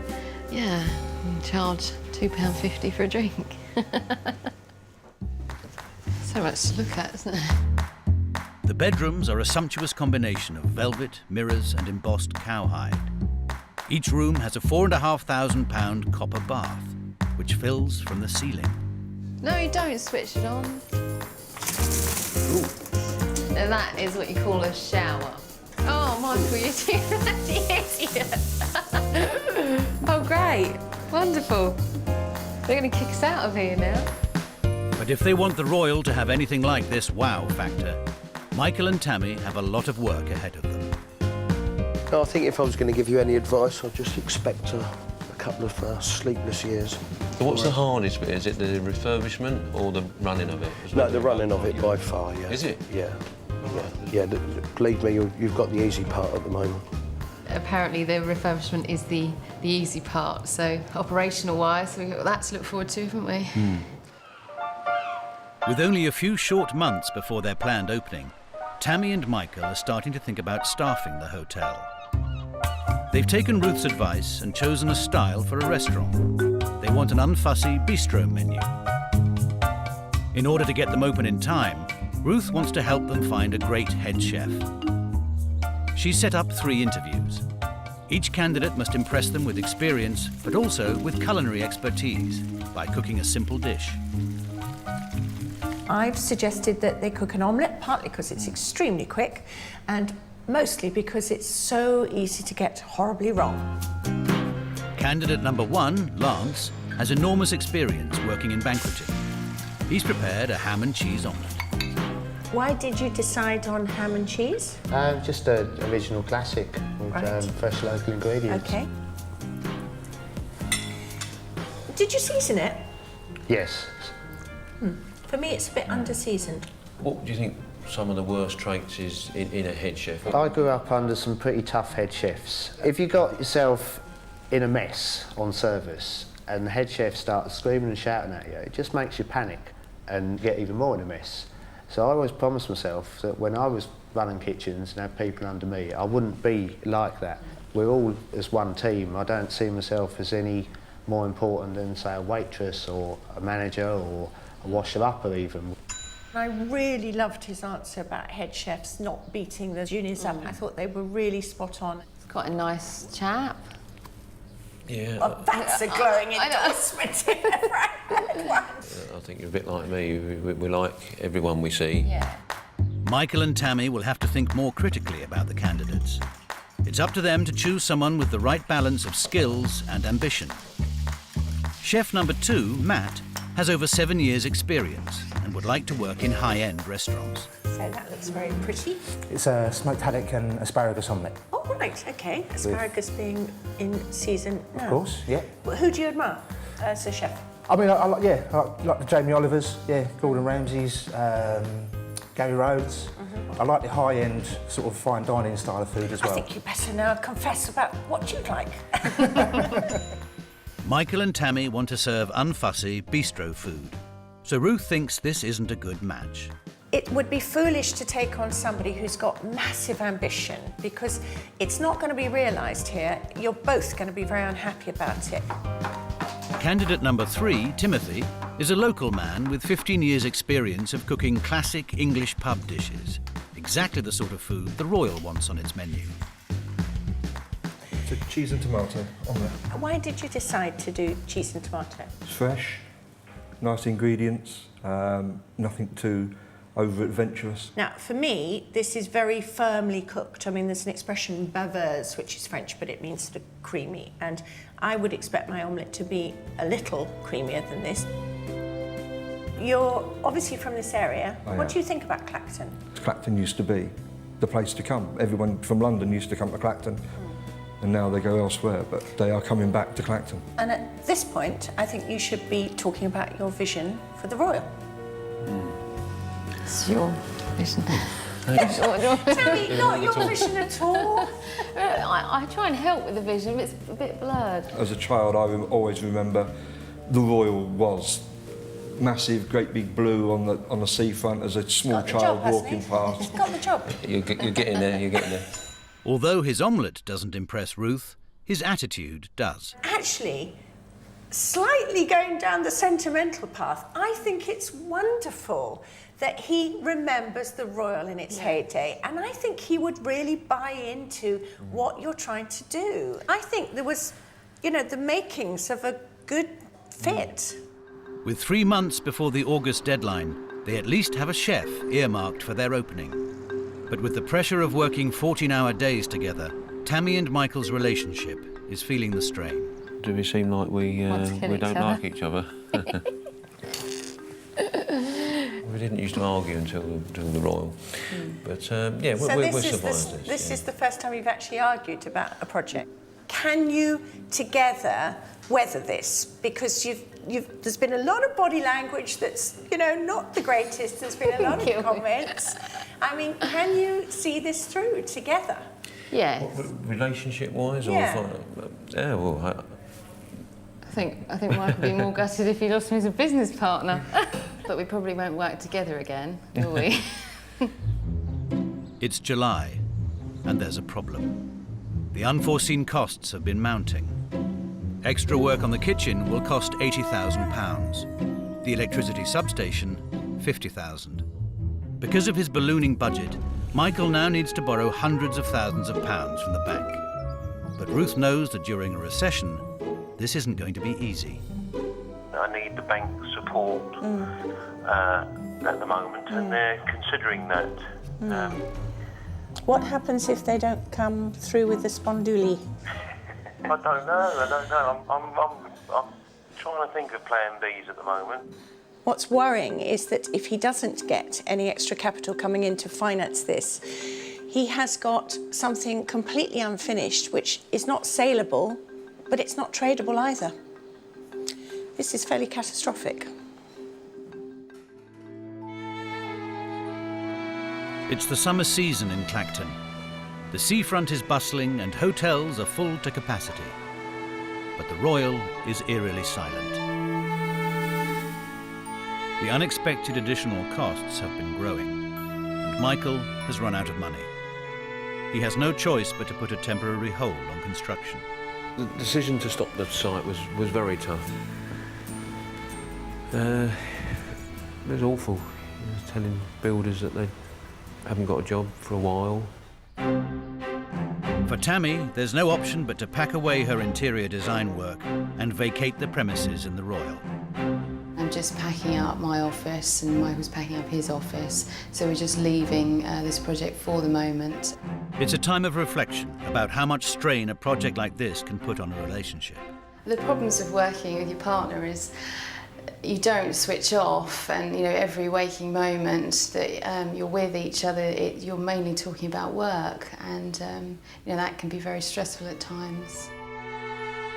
Michael has to go to the bank to ask for the £800,000 he needs to finish the project.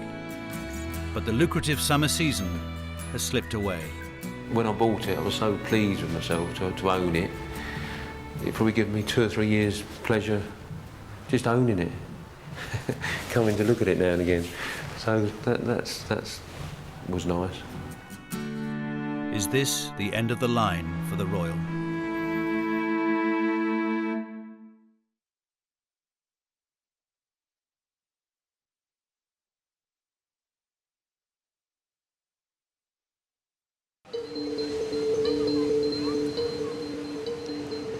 It's high season, I'm in Clacton, the place is pumping. Unfortunately, the Royal remains firmly closed. The question is, will it ever open? So what I'm very aware of, Michael, is that this is still a building site, but there ain't no builders. Yes. So we're on a go slow at the moment. I know you've been to the bank because you're £800,000 short. Are they going to give you the money? They didn't say yes or no. It wasn't a conclusive meeting. I mean, there are some safer options with this place, and that's split it up, carve it up. This space would probably... Well, you could easily lease this bit out to an operator for a restaurant. Yeah, but I think it will almost rape the building, if you like. You don't want to do that? No. As a human being who is quite fond of you. I think that it would be very sad for you to relinquish this. For me, the reservation is purely financial. Have you actually got the means? Will the bank support you to get through that opening period in those first 2 years? Michael has been emotionally attached to this project from the start. He's invested huge amounts of time and energy, as well as £3 million. Is this really a little bit of an attack on your pride that you haven't got this up and running? Well, it is, yeah. And that's just, it could be expensive, but I could just put it on the market and sell it as it is, lick my wounds and move on to another property deal. But as a local boy, you don't want to do that. No, this has caught hold of me. I want to get it finished. At the moment, I truly believe that where this has gone horribly wrong is because you've actually not had a master plan right from the start. You've actually... I have had a plan in my mind. I've known most of where I want to get to. You haven't, Michael. It's only fine details. No, those details are what cost money. Michael has never had a grand plan for this. He's never put to paper what he really wants out of this. And a project of this size simply cannot work if all you're doing every day is trying to wing it. If the bank can't lend him the money, Michael has decided to fund the project through private investment and vows to carry on, whatever the cost. What about the whole passion for Clacton? If you'd have asked me a month ago, I might not have even turned up today. I just was so sad and upset. But the past week, I'm up for it again. We've actually moved to Clacton and... Tammy's moved to Clacton? Yes, yeah. Well, she stays in Clacton now and again with me. Slight difference. And, OK, do you feel you still have her support?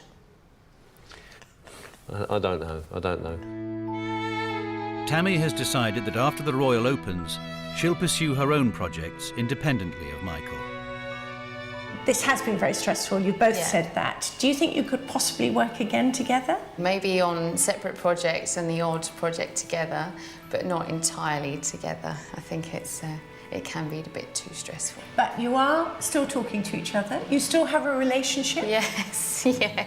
Yes, we do, yes. So let's see how that goes when this project's finished. Do you think Michael's capable of running it himself? I do think he's capable of running it. Whether he could run it at a profit, I don't know. I'm not sure. Michael plans to resume work this year and open by Easter 2010. So how do you think this is going to pan out? We're going to get back to work in earnest in a few weeks and we're going to get stuck in and 4 to 6 months' time we're going to be open. The question I'm asking myself is, are you going to make good hoteliers? And I think I have to address this individually because I don't think there's a hope in hell that together you're going to be hoteliers. So Tammy, no, because I just don't think you really want to do it. No, it's not something I particularly want to do. Michael, do I think you would make a good hotelier?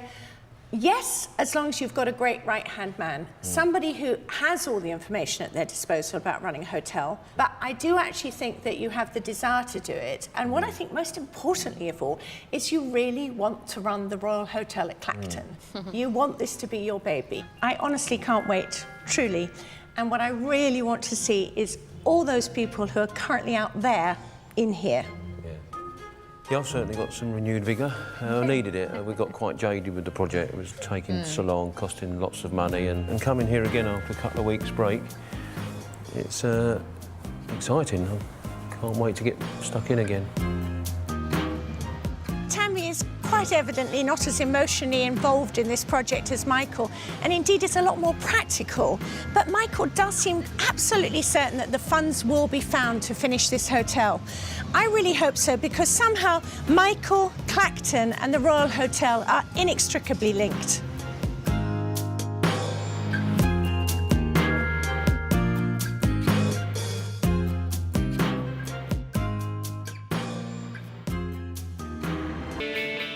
Britain is a hotel nation with over 500,000 hotel rooms.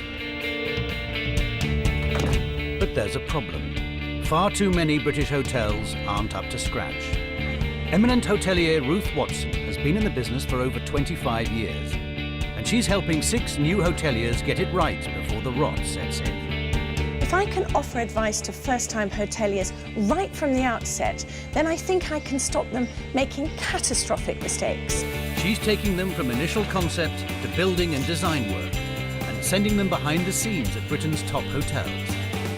This time, it's Louise Oldfield and Liam Nabb in Margate.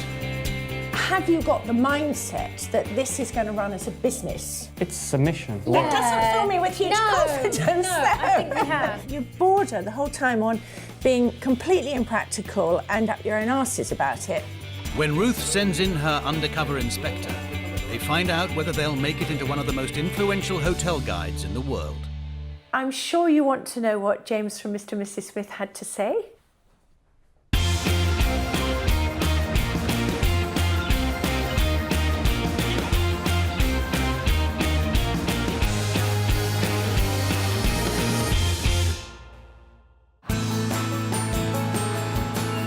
Margate. Once a thriving seaside resort that provided inspiration for the artist Turner, today it has Britain's worst rate of shop closures, and with 1 in 5 of the population on welfare, it has earned the unfortunate nickname of Benefits on Sea.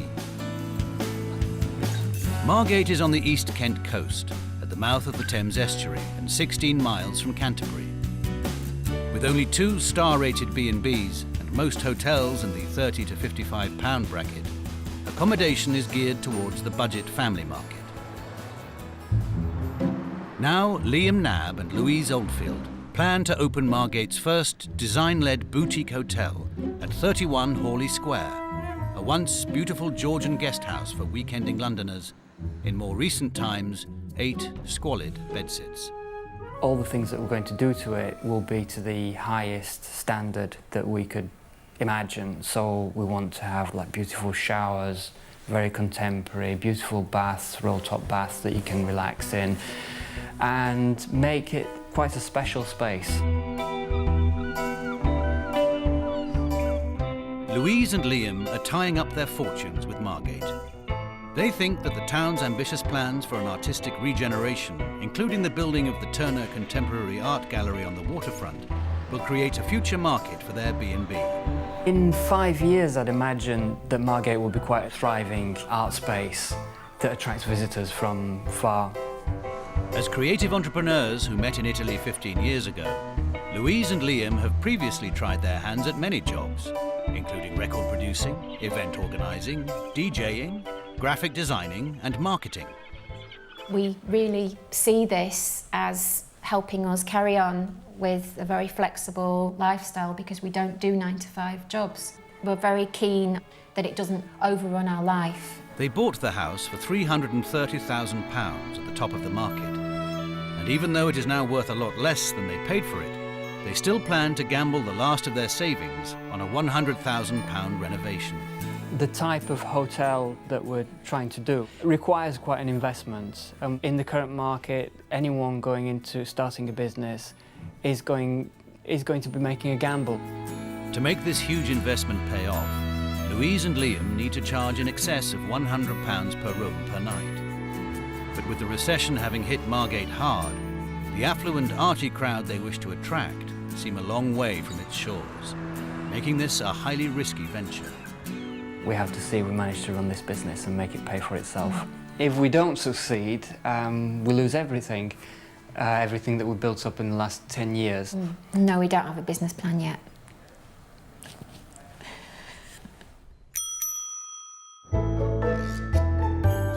It's February, and hoping to be open for business in 4 months' time, Louise and Liam have called in Ruth Watson for advice. And this is one of the original rooms in its original state. So this is a bedsit. It is. Kind of defines the word doss house, doesn't it? It does. And the odour is fragrant, yes. I don't think. And you've got a wealth of Formica and manky old fridges and... Oh my God, look at this stove. To transform the building into a boutique B&B in which they will also live, Louise and Liam have a bold design concept. The approach is to leave things a bit rough, a bit raw, and show the trace of history that has kind of happened to the building. How far, I mean, do you want to go on taking things actually all the way back and then either fully restoring or leaving partly restored? It's a fine line. It's more revealing layers of what was there before. Right, so but more we in really an archaeological yeah, kind of way. Yeah, so it doesn't look all like pristine and new like a Christmas cake or something. No, so I understand that. It is a very fine line. Somehow you've got to reassure people that you know what you're doing and it's not taking it to the point where they're thinking, oh my God, I've just turned up in a building site. Yeah. Currently, the property is divided into 8 bedsits. Louise and Liam plan to create just 3 guest bedrooms. One on the 3rd floor that will have its own bathroom, one on the 2nd floor that will share a bathroom with a small bedroom on the 1st floor. The couple intend to have their own private lounge on the 1st floor, their bedroom on the ground floor, and a kitchen diner in the basement, spreading their lives through 3 floors of the house. And this is the front, larger room. My word, if there were no other reason for buying this house than these glorious floor-to-ceiling windows. Now, what are your plans for this room? We have thought about it as our private lounge. Right. You having it as a private lounge is just greedy. To have your own lives threading through 3 floors is just not on. Yeah. It really isn't. I mean, the guests, they don't want to be trampling over your lives. I would be as a guest saying, can I have part of my money back? Louise and Liam need to maximise the profitability of this property to cover the mortgage payments. Otherwise, they risk being forced to sell in a falling market. Such a nice room. Ruth suggests that if they turn this large front room into a guest bedroom and turn the smaller room next to it into an ensuite bathroom, they can earn a much greater income. To be quite honest, with the investment that you're proposing, to not have this given over to paying guests would be insanity. At the moment, dare I say, it's all sounding very cuddly and a bit soft focus and a bit furry around the edges and rather lovely, but not terribly businesslike. Yeah. Probably true, yes. Although their CVs are peppered with job titles, neither Louise nor Liam have any previous experience running a hospitality business. What makes you think you can be hoteliers? I was a DJ for 12 years in Italy, and it was all about creating a great experience for people. What this is all saying to me is that you're very creative people. The trouble with B&B is the product you're giving people somehow gives them permission to almost take over your life. Now, are you going to be the breakfast cook? We thought if there's going to be something that's going to get us really, really down, it's going to be doing sausage and bacon every day. There is a demand for a full English breakfast because a lot of people see it as such a treat because they don't have it at home anymore. Have you got the mindset that this is going to run as a business? It's a mission. Now, a mission to me is something spiritual, and that doesn't fill me with huge confidence. No, I think we have. I think we have. I'm convinced that the motivation for Liam and Louise buying this place was all to do with architecture. I think the B&B element was very much secondary to this. But the problem is that in the future, the B&B is going to be what actually makes it work. But when Ruth sends them off to B&B boot camp, can this couple go from stripping wallpaper to stripping beds? The tasks that I was doing are quite menial. It's not interesting. This project could so easily turn out as nothing more than a monument to Louise and Liam's artistic vanity.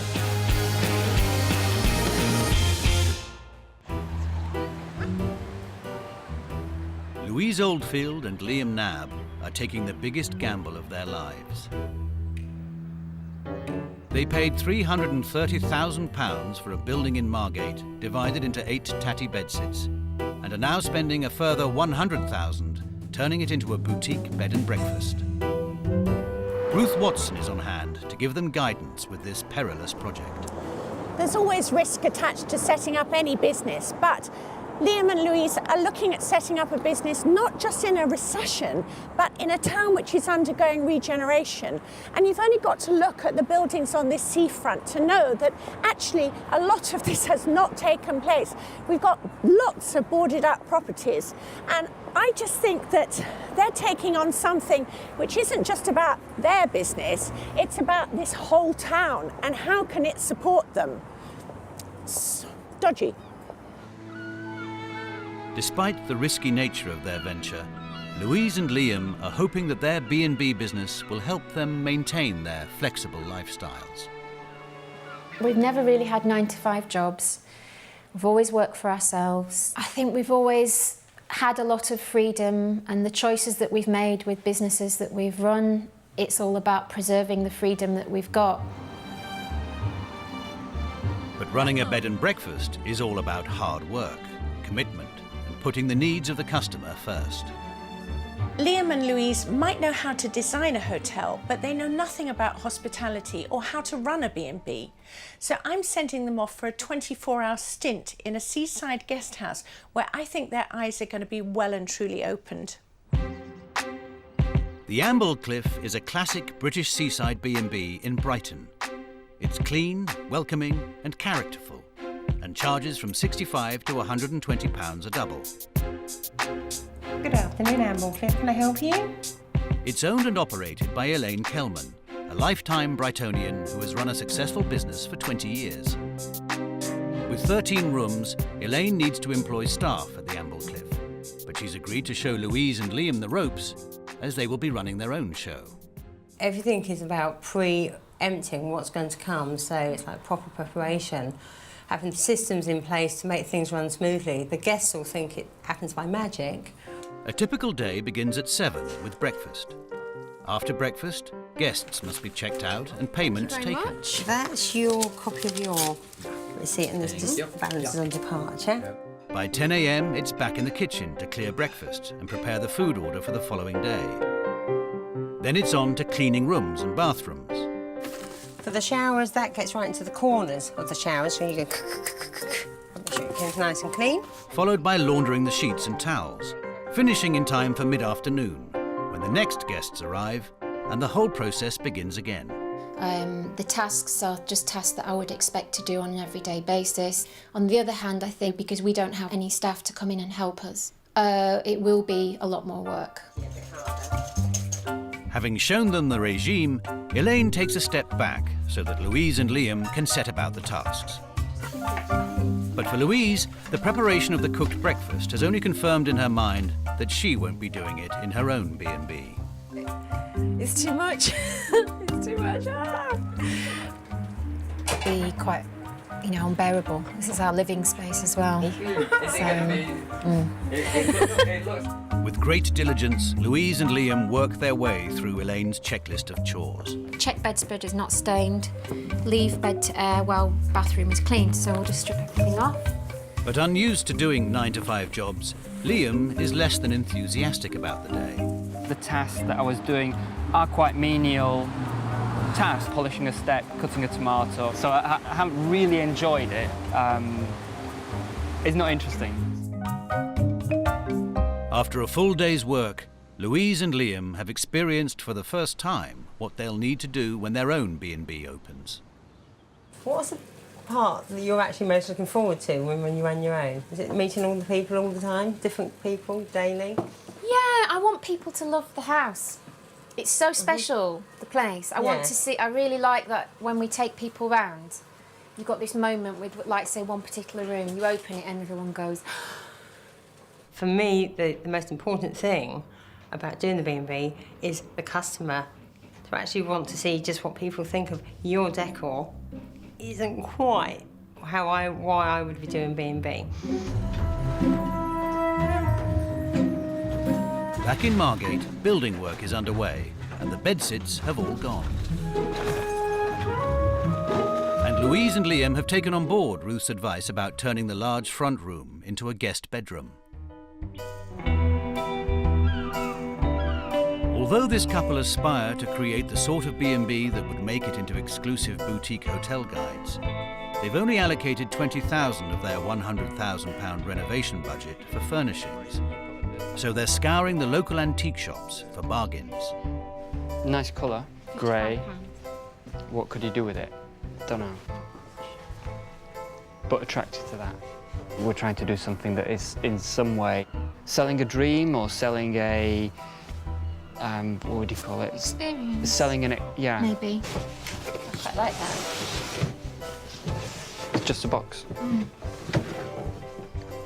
There are many hotels in the area that are perfectly functional, that you can sleep in, you can shower in. They're going to come and live out of a suitcase. They're not going to come and live. It's not like a holiday home where they're going to do a self-catering let for a month or something. How much of a room do they need to use? That's what we'll think about.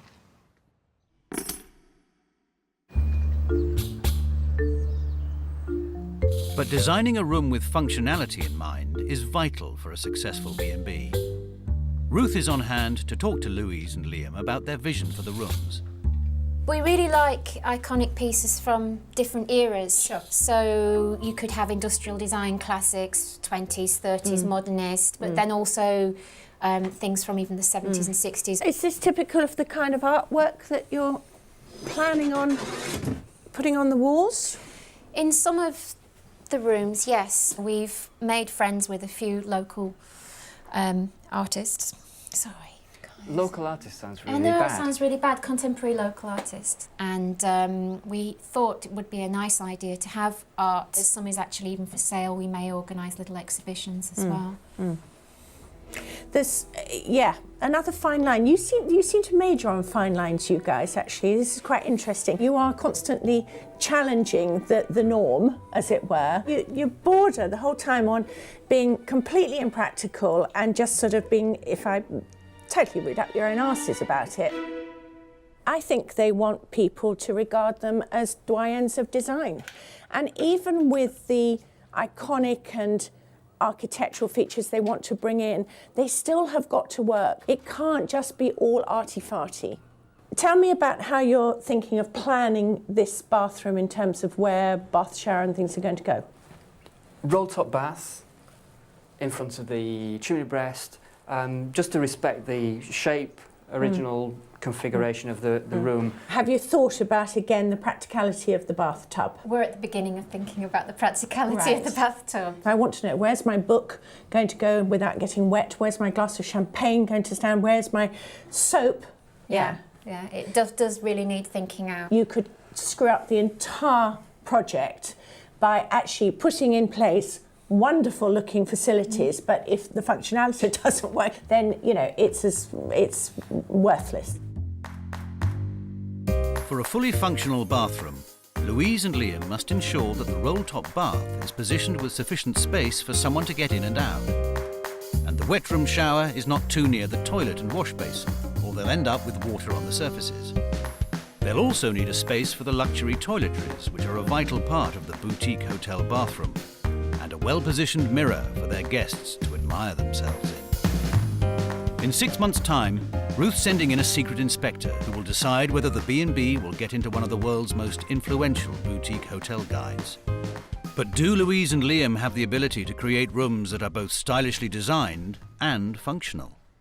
I think fine line was mentioned a few times, and so we're treading on a knife's edge, and we have to get that positioning really right. So yeah, it's going to be quite a delicate process to get all these things right. Ruth wants Liam and Louise to realise that while they can have an ambitious design plan, it mustn't be at the expense of other more practical considerations. While Louise and Liam want to keep all the character of their Georgian house in Margate, they don't want it to look tatty. And functionality is also important in a hotel. So I'm sending them off to Rough Lux in London's King's Cross, a hotel which pioneered this particular very modern look. Just as Louise and Liam hope to do with their B&B, the Rough Lux Hotel is a converted Georgian house in a rundown area, which has become a destination hotel for a fashionable, arty crowd. Its 9 rooms rent for up to £280 a night. Hi. Hello. Hi. I'm Liam. Nice to meet you, Hello, Liam. Louise. Nice to meet you, Louise. Created by internationally acclaimed designer Rabi Haj, the Rough Lux Hotel skillfully mixes new and old, with expensive modern artworks on distressed walls and opulent contemporary wallpaper alongside chipped paint. I came up with this concept of rough luxury, if you want, or rough luxe, working on the contrast of rough and luxury, working on the contrast of the old building but with a new luxurious material. Ruth wants Louise and Liam to see that although the rooms might look quirky, they are all designed with the needs of the guest in mind. From the bath rack on which to put your book or champagne glass, to the essentials like TV sets, which are artfully incorporated into the room. An interior design project is not only about the packaging, it's about the people basically who live in the space. It's about the place being really functional. This is the primary element of it. As Louise and Liam look around, they try to find inspiration for their own place. Yeah, look, they've had the leak. They've had a previous leak. Yeah. But it's really nice that that's left there. Works really well. It's quite honest, isn't it, Yeah. the way it's done? It's interesting to see a place that's done aesthetically in a similar vein to what we're trying to do. It kind of, in a way, has inspired me to go full on and do what I believe in and what I feel comfortable with.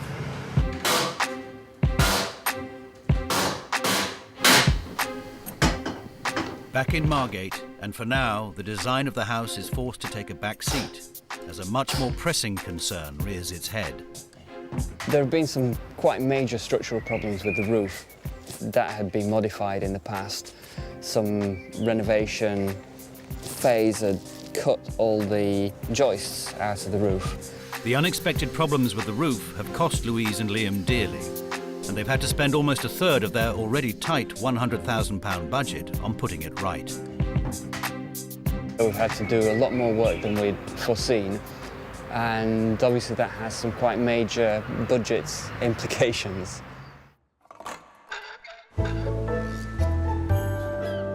It's May, and Ruth returns to find out how the renovation project is going. Louise and Liam had hoped to be open for business at the end of this month, but are now a long way off this ambition. Aha! Now this is the beautiful room that was going to be your living room. So what's the plan here? I mean, it's glorious. The main feature is going to be the bed. We've got some quite grand beds that will sit nicely in these rooms. A sort of exact copy of a 18th century carved bed. What about money? Because this all sounds quite expensive. Okay, so for 3 beds, it's 13,000. So just over £4,000 a room for the bed. Yeah. What was the original budget to Roughly, it was what we'd allowed was 100,000. And how are you doing on spending it? Well, doing very well at spending. Going through very fast. In spite of the roof eating into their renovation budget, Louise and Liam are still determined to fit out their B&B to the highest standards in line with their design scheme. There's some very fabulous radiators there. Those are going into the bathroom. Right. And in here, because we couldn't figure out or didn't want to put radiators in this room, we put underfloor heating. A lot of work, but it looks like we haven't done anything. A lot of work, because normally underfloor heating you do in new builds, not in conversions. Yeah. So that's extraordinary. And that was because purely visually you didn't want to sully the room with radiators? Yeah. We were struggling as well with the whole TV concept. So we want to have TV, but we when you come to choosing where it's going to go, we found that quite difficult. Because it's design-wise, it's going to be alien to everything you're doing. It's all very not quite. Well, we'll have to navigate around that one. It yet. I think it was really telling that Louise was so aghast at the notion of a television sullying her beautiful design scheme. But, you know, this is what people want when they go to stay somewhere. And it's actually vital that it works, because that's the part that's going to produce an income. That's the part that's going to pay back the mortgage. This project could so easily turn out as nothing more than a monument to Louise and Liam's artistic vanity. As their design aspirations soar, this couple are on the verge of going under. You've run out of money. I hadn't realised it had got to quite such critical level. With the help of Ruth Watson, Louise Oldfield and Liam Nabb are planning to open a high-concept design B&B in Margate. But the recession has hit this town hard. And with one hotel company going bust every other day in the UK, they're hoping their business can buck the trend. The financial aspect is definitely a gamble because it's a massive restoration project and it's a new business for us. But with an unexpected problem with the roof decimating their £100,000 budget, they're behind with the renovation schedule and are beginning to feel the pressure.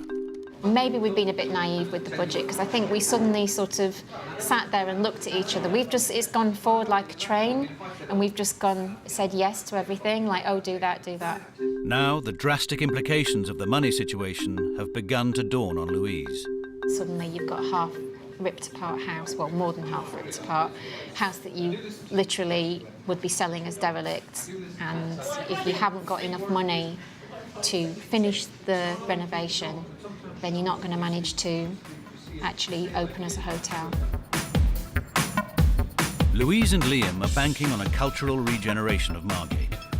Seaside regeneration is big business, with the government spending £46 million on arts projects alone. The hotels, restaurants and shops that set up first in these places are taking a big risk because there may not yet be a market to support their product.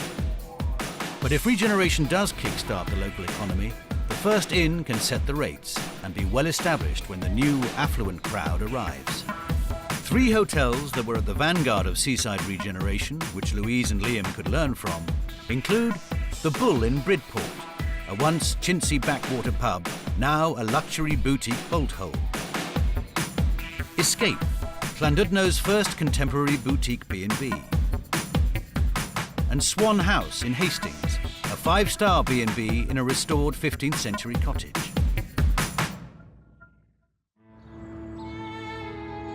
With the potential reward so great, but the money situation so critical, Ruth's worried that Louise and Liam might jeopardise their success because they're too obsessed with the design of their house and aren't thinking like hoteliers. Up until now, Louise and Liam have been adamant that they won't be offering guests a cooked breakfast. But Ruth thinks they've made this decision for the wrong reasons. Part of the experience for people staying away, as I'm sure you know, is having a good breakfast. We discussed that it's not going to be cooked, I think. Yeah. We didn't want to get into the sausages and bacon. It's quite an intense thing for a full English. Will go through the whole house and be much more difficult to air off and not have the house smell of that every day, and just the impact on us. This is this whole point about this isn't just for you. I still don't see anything emanating from you guys that's to do with people and the hospitality factor. How do you feel about having kettle and cups and saucers and tea making equipment? Well, that will come within the cupboard that is kind of designed into the panelling in the first room. No, I think it's something that will have to get used to. I think it's just more our personal thing that we're not used to kettles in rooms. You don't wax lyrical about people, so I've still got a big question mark in my brain about this. But if I'm to welcome someone into a space that is my own, then I'm kind of being hospitable and saying, come in. But the mere fact you're talking about somebody being welcomed into a space, whether it's your space or somebody else's space, it doesn't need to be any space at all to just be welcoming. You absolutely have to make the house pay, don't you? Yeah. You do have to contemplate and embrace the notion that human beings will be part of this.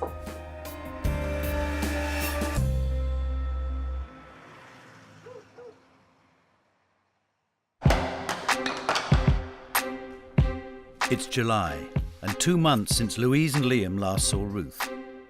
The B&B is still not open for business, and Louise is feeling the strain. It's that classic story of it making you quite ill. When you start to not sleep very well, you don't eat properly, so you feel rough in the morning, you're feeling very worn out, and just emotionally quite wrung out.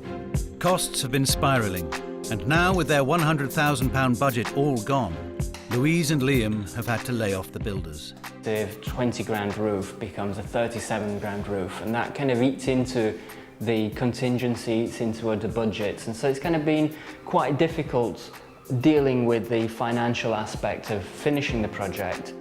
With the house worth less than they paid for it, they can't turn to the bank for help. You can't fall back on borrowing against the building, which is probably what we would have previously done, is gone back and remortgaged or something, and you can't do that now. With no hope of selling the house without making a huge loss, they must get the B&B open for business. But any work they do now is getting them further into debt. We've just had to turn to credit cards and personal loans and just basically adding everything up day to day, hoping that we can make all those payments. I mean, that's the stage it's at. Over 200 miles away in Suffolk, Ruth, knowing the precarious situation in Margate, takes time out from running her own hotel to speak to Louise. How are things going? Stressful. We've run out of money and... You've run out of money? I hadn't realised it had got to quite such critical level. Yeah, it all got carried away with the pace and the size of that building. The budget has just rocketed through the roof. You really need to get the cash flow coming in, don't you? You need to get those doors open. So don't wait for perfection, because I think this is part of your problem. You're both perfectionists. You want it to be absolutely spot on, and I completely see that and admire it, but it also can have terrible consequences financially. Yes. It soon becomes clear that the worsening financial situation has made Louise and Liam rethink their attitude to the business, and they've made a radical U-turn. We have decided to do the breakfast. So you're going to dare to cook sausages? Yeah. Well done, because that's a very good commercial decision, and I like that. That shows you've come on a long way, Louise. Thank you. I think we can safely say that Louise has had a reality check, and they're quite obviously gently panicking. I really hope they get over this, because actually what it's done is wake them up to reality, what this is all about. And the mere fact that Louise is now prepared to cook sausages, to me, says everything. With the need for an income now their first priority, perfectionists Louise and Liam are in a mad rush to get the place finished so they can open for business. As you put things in, you sort of come to the realisation that you might do things differently if you could, but you don't have time or money. When we've kind of finished this final rush, we'll work on the details of, bring things in that are kind of more interesting. But that's what the place is about, essentially. Louise has decided to put her own tastes to one side in the interests of her guests.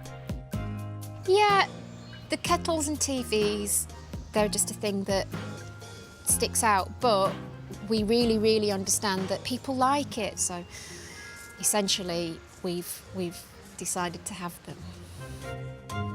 Liam has found some ingenious ways of making sure the rooms are functional without altogether abandoning his quirky design ethos. It's for sending Morse code messages with sunlight, or it's a shaving mirror, for example.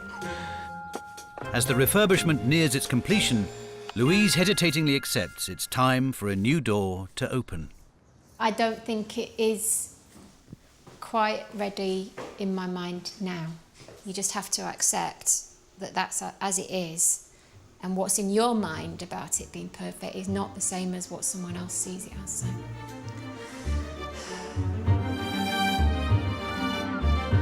It's September, and 7 months since Ruth's first visit.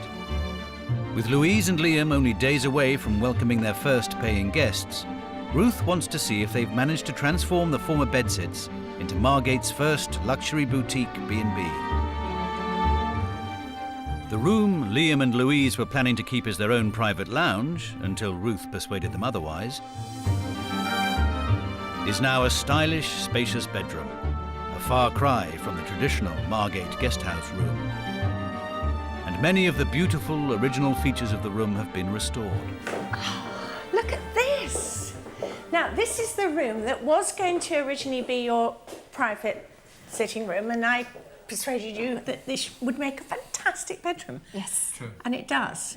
It's absolutely marvellous, and these are the beds. Yes. Yeah? Yes. Very beautiful, very beautiful. Yeah. Next door, the bedsit that Louise and Liam had planned to convert into a bedroom is now a huge, sumptuous bathroom with twin sinks and luxury roll-top bath. Oh my word, you really, really have done a good job. This is beautiful and absolutely the opposite of rough. Couldn't be more chic. And to Ruth's satisfaction, the needs of the guests have been well catered for. I noticed you put a place for the champagne and the soap or whatever. Yeah. And a little niche to put shampoos in. Very good, very clever. This is top-notch five-star hotel quality of bathroom. Thank you. So, well, it is. I mean, absolutely no question about it. It is. It has everything you need. It's beautifully done. It's spacious. I mean, it's a fabulous job. Thank you. The rest of the hotel has been finished with the same attention to detail, combining the rough with the luxury and the modern with the old. And the 3 rooms will each be rented out for £110 a night. The top floor room, where the roof ate into such a large chunk of the budget, is now a chic, characterful bedroom with stunning exposed rafters and a stripped-back original wall. And the ensuite bathroom is large and luxurious.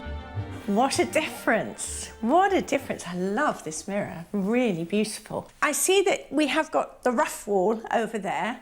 I have to say that on the whole, though, you've retreated quite a lot from the rough and in favour of the very smooth and the chic. Is that a crisis of confidence? In this room, for example, there's so much structural work that's gone on, so all these walls It's all new. are actually new. Yeah. There's about that thick of structural stuff in there. That's what we had left. I think it looks just super. And I really like this. I mean, bedside tables light. I can see also you're acknowledging people want tea. This is the functioning room. Very, very good. And television, that doesn't look quite what I would have imagined. Bit black, bit heavy. Yeah, eventually I think we might like a white TV, but it was out of our budget. Right. We need to be open. Yes. So No, we look, you've done exactly the right thing. You need the money. Yeah. All of this is something you can revisit. You've done completely the right thing. Over the course of the next 2 years, if you want to move furniture around, change things over, either reduce the look, accentuate the look, then, you know, you have all the time in the world to do it. The major thing is to get the money coming in now. Yeah. So, good decision. 4 months after they were due to finish, and with their finances stretched to the limit, Liam and Louise are finally ready to open their doors to guests and have bookings lined up. Tonight, they are officially launching the reading rooms, as they've now named their B&B. Am I nervous about what people will think? We are being a bit perfectionist. It's only when you see other people's impression of it that sometimes you realise that it's not a disaster that you think it is. This is exciting. Thanks for coming. They've invited the great and good of Margate to come and give their verdict on the project. Come and have a look round. With many of them running local businesses in the town and others involved in cultural regeneration schemes, their opinions really matter. This particular place is marvellous because it's so different from the usual bed and breakfast you'd expect to find in Margate. I like the ceiling. They've done an amazing job. It looks absolutely brilliant. I would love to stay here personally. It's really upmarket and attractive. All the rooms are spacious and it's all original. Lovely chandeliers, lovely bathrooms. It's wonderful. With the reading rooms now open, Louise and Liam feel reassured by the reactions of their first visitors. I do feel positive. I do think that seeing people, if they like the rooms at this level, then when they're really finished properly, that it'll be a good thing. Someone came to deliver some furniture and they said, "Oh, wow, you've stripped it back. You're going to refurbish it." It's like, no, we're going to open tomorrow. So it's kind of borderline, but I think the people that we're kind of trying to attract, I think, have had a positive reaction to it. But Louise and Liam face a more critical judge when Ruth sends in an undercover inspector.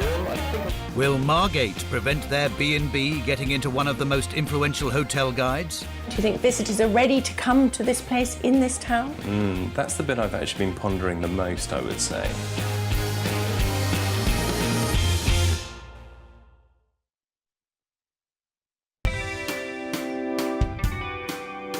The Reading Rooms, Margate's first boutique bed and breakfast, has been open for 1 week, and Louise and Liam have already welcomed their first paying guests. But unbeknownst to them, another guest is about to arrive who could make a big difference to their future success. Ruth is sending in an undercover inspector who will be wearing a hidden camera during his visit. James Lawn is the managing director of the Mr. and Mrs. Smith Hotel Collection, the boutique and luxury hotel specialists. Hello, I'm James Lawn. I think I've got the right place. Yes, come in. Hello. Sorry, we don't have a sign-up. That's all right, no worries. He searches far and wide to find the most stylish hotels for his guides that deliver cutting-edge cool and on-the-pulse design and comfort. Inside, things get off to a good start as Louise shows James his room. Wow, this looks fantastic. How lovely. Quite unexpected as well in Margate. Yeah. And turns on the hospitality. Would you like some fresh tea or coffee? Do you know what? That would be lovely. Yeah, okay. See you a bit later. Bye-bye. Now left alone, James can start to evaluate the bedroom in closer detail. It's absolutely lovely. Really stylish. Beautiful chandeliers, a square loo. Let's see if it has the old fancy shutter. Yep, there we go. That means it's expensive. It's a lovely walk-in shower. I like that considered hole there, so you're not bending around or scrabbling around on the floor. So far, so good. But the surroundings are an important consideration for James when choosing hotels for his collection. So he heads out to put Margate on trial. A few boarded up houses over there. Still got a little way to go, I would say. The following morning, Louise delivers a large breakfast to James that includes the sausages and scrambled eggs she was once so reluctant to cook. Thank you. Wow, that looks great. Excellent. Thank you very much. Okay, I'll see you a bit later. Bye. At the end of the inspector's stay, Ruth's on hand to unveil the truth to Louise and Liam. Now, I've got a bit of news for you, which is that the guest you had staying in this room last night was actually the managing director of Mr. and Mrs. Smith Hotel Collection. To be listed in that kind of directory is what we'd kind of aspire to achieve. If the MD thinks that this is the kind of place he'd like to stay in, then that says something, I think, very well. If he says the reverse, of course, that's a different matter. Yeah. Hello. Louise, it was lovely to meet you. You were very, very hostly, very good. And I think your hospitality was excellent. So, overall, a good experience. Yeah, a great experience. And it's a wow room. You do walk in and go, this is beautiful. What about the breakfast? How did that go? The breakfast was excellent. I had a full English breakfast. It was very good. It really was. One final question, James. These guys are really in the vanguard when it comes to Margate, and that's always been a little bit of an issue. Do you think the town's ready for them? Do you think they're ready for the town? Do you think visitors are ready to come to this place in this town? That's the bit I've actually been pondering the most, I would say. That was my biggest concern, more than your guest house.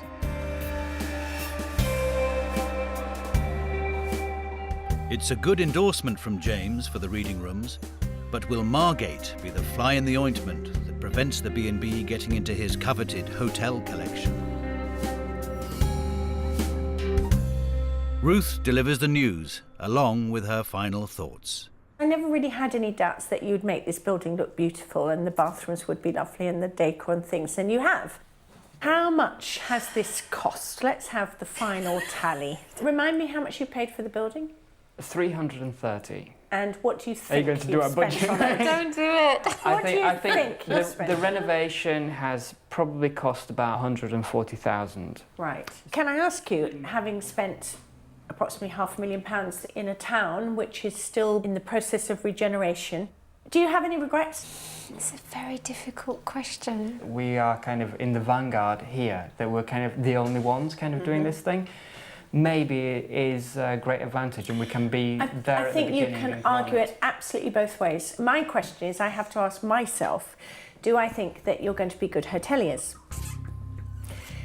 And the answer is, if you'd asked me this 6 months ago, I would have said no. You were so channeled into tunnel visioned about the building. I really felt that the guests were superfluous to what you were doing.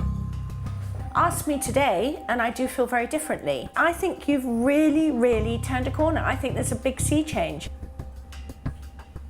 I'm sure you want to know what James from Mr. and Mrs. Smith had to say. Yes.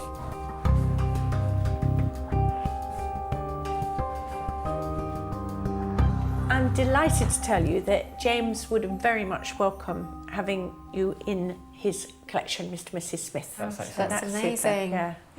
Yeah. I think you really are showing how hospitable you can be. I think everything you've done in the building, both of you, is fabulous. I would be more than happy to come and stay here, more than happy. And I think that you will do a very good job for the town. Thank you.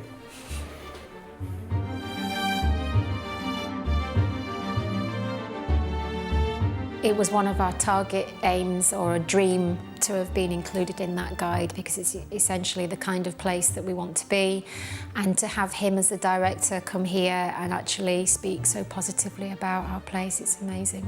I think Ruth really focused us on the business and on getting finished. Having a person who's kind of got a lot of experience within this industry to advise you on different things has been really, invaluable.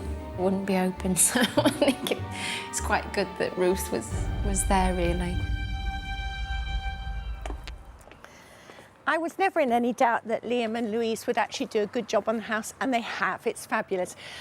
What I was concerned about was, would they be hoteliers? Would they bring guests into the equation? And actually, I think they will. I have every hope that this is going to be a success.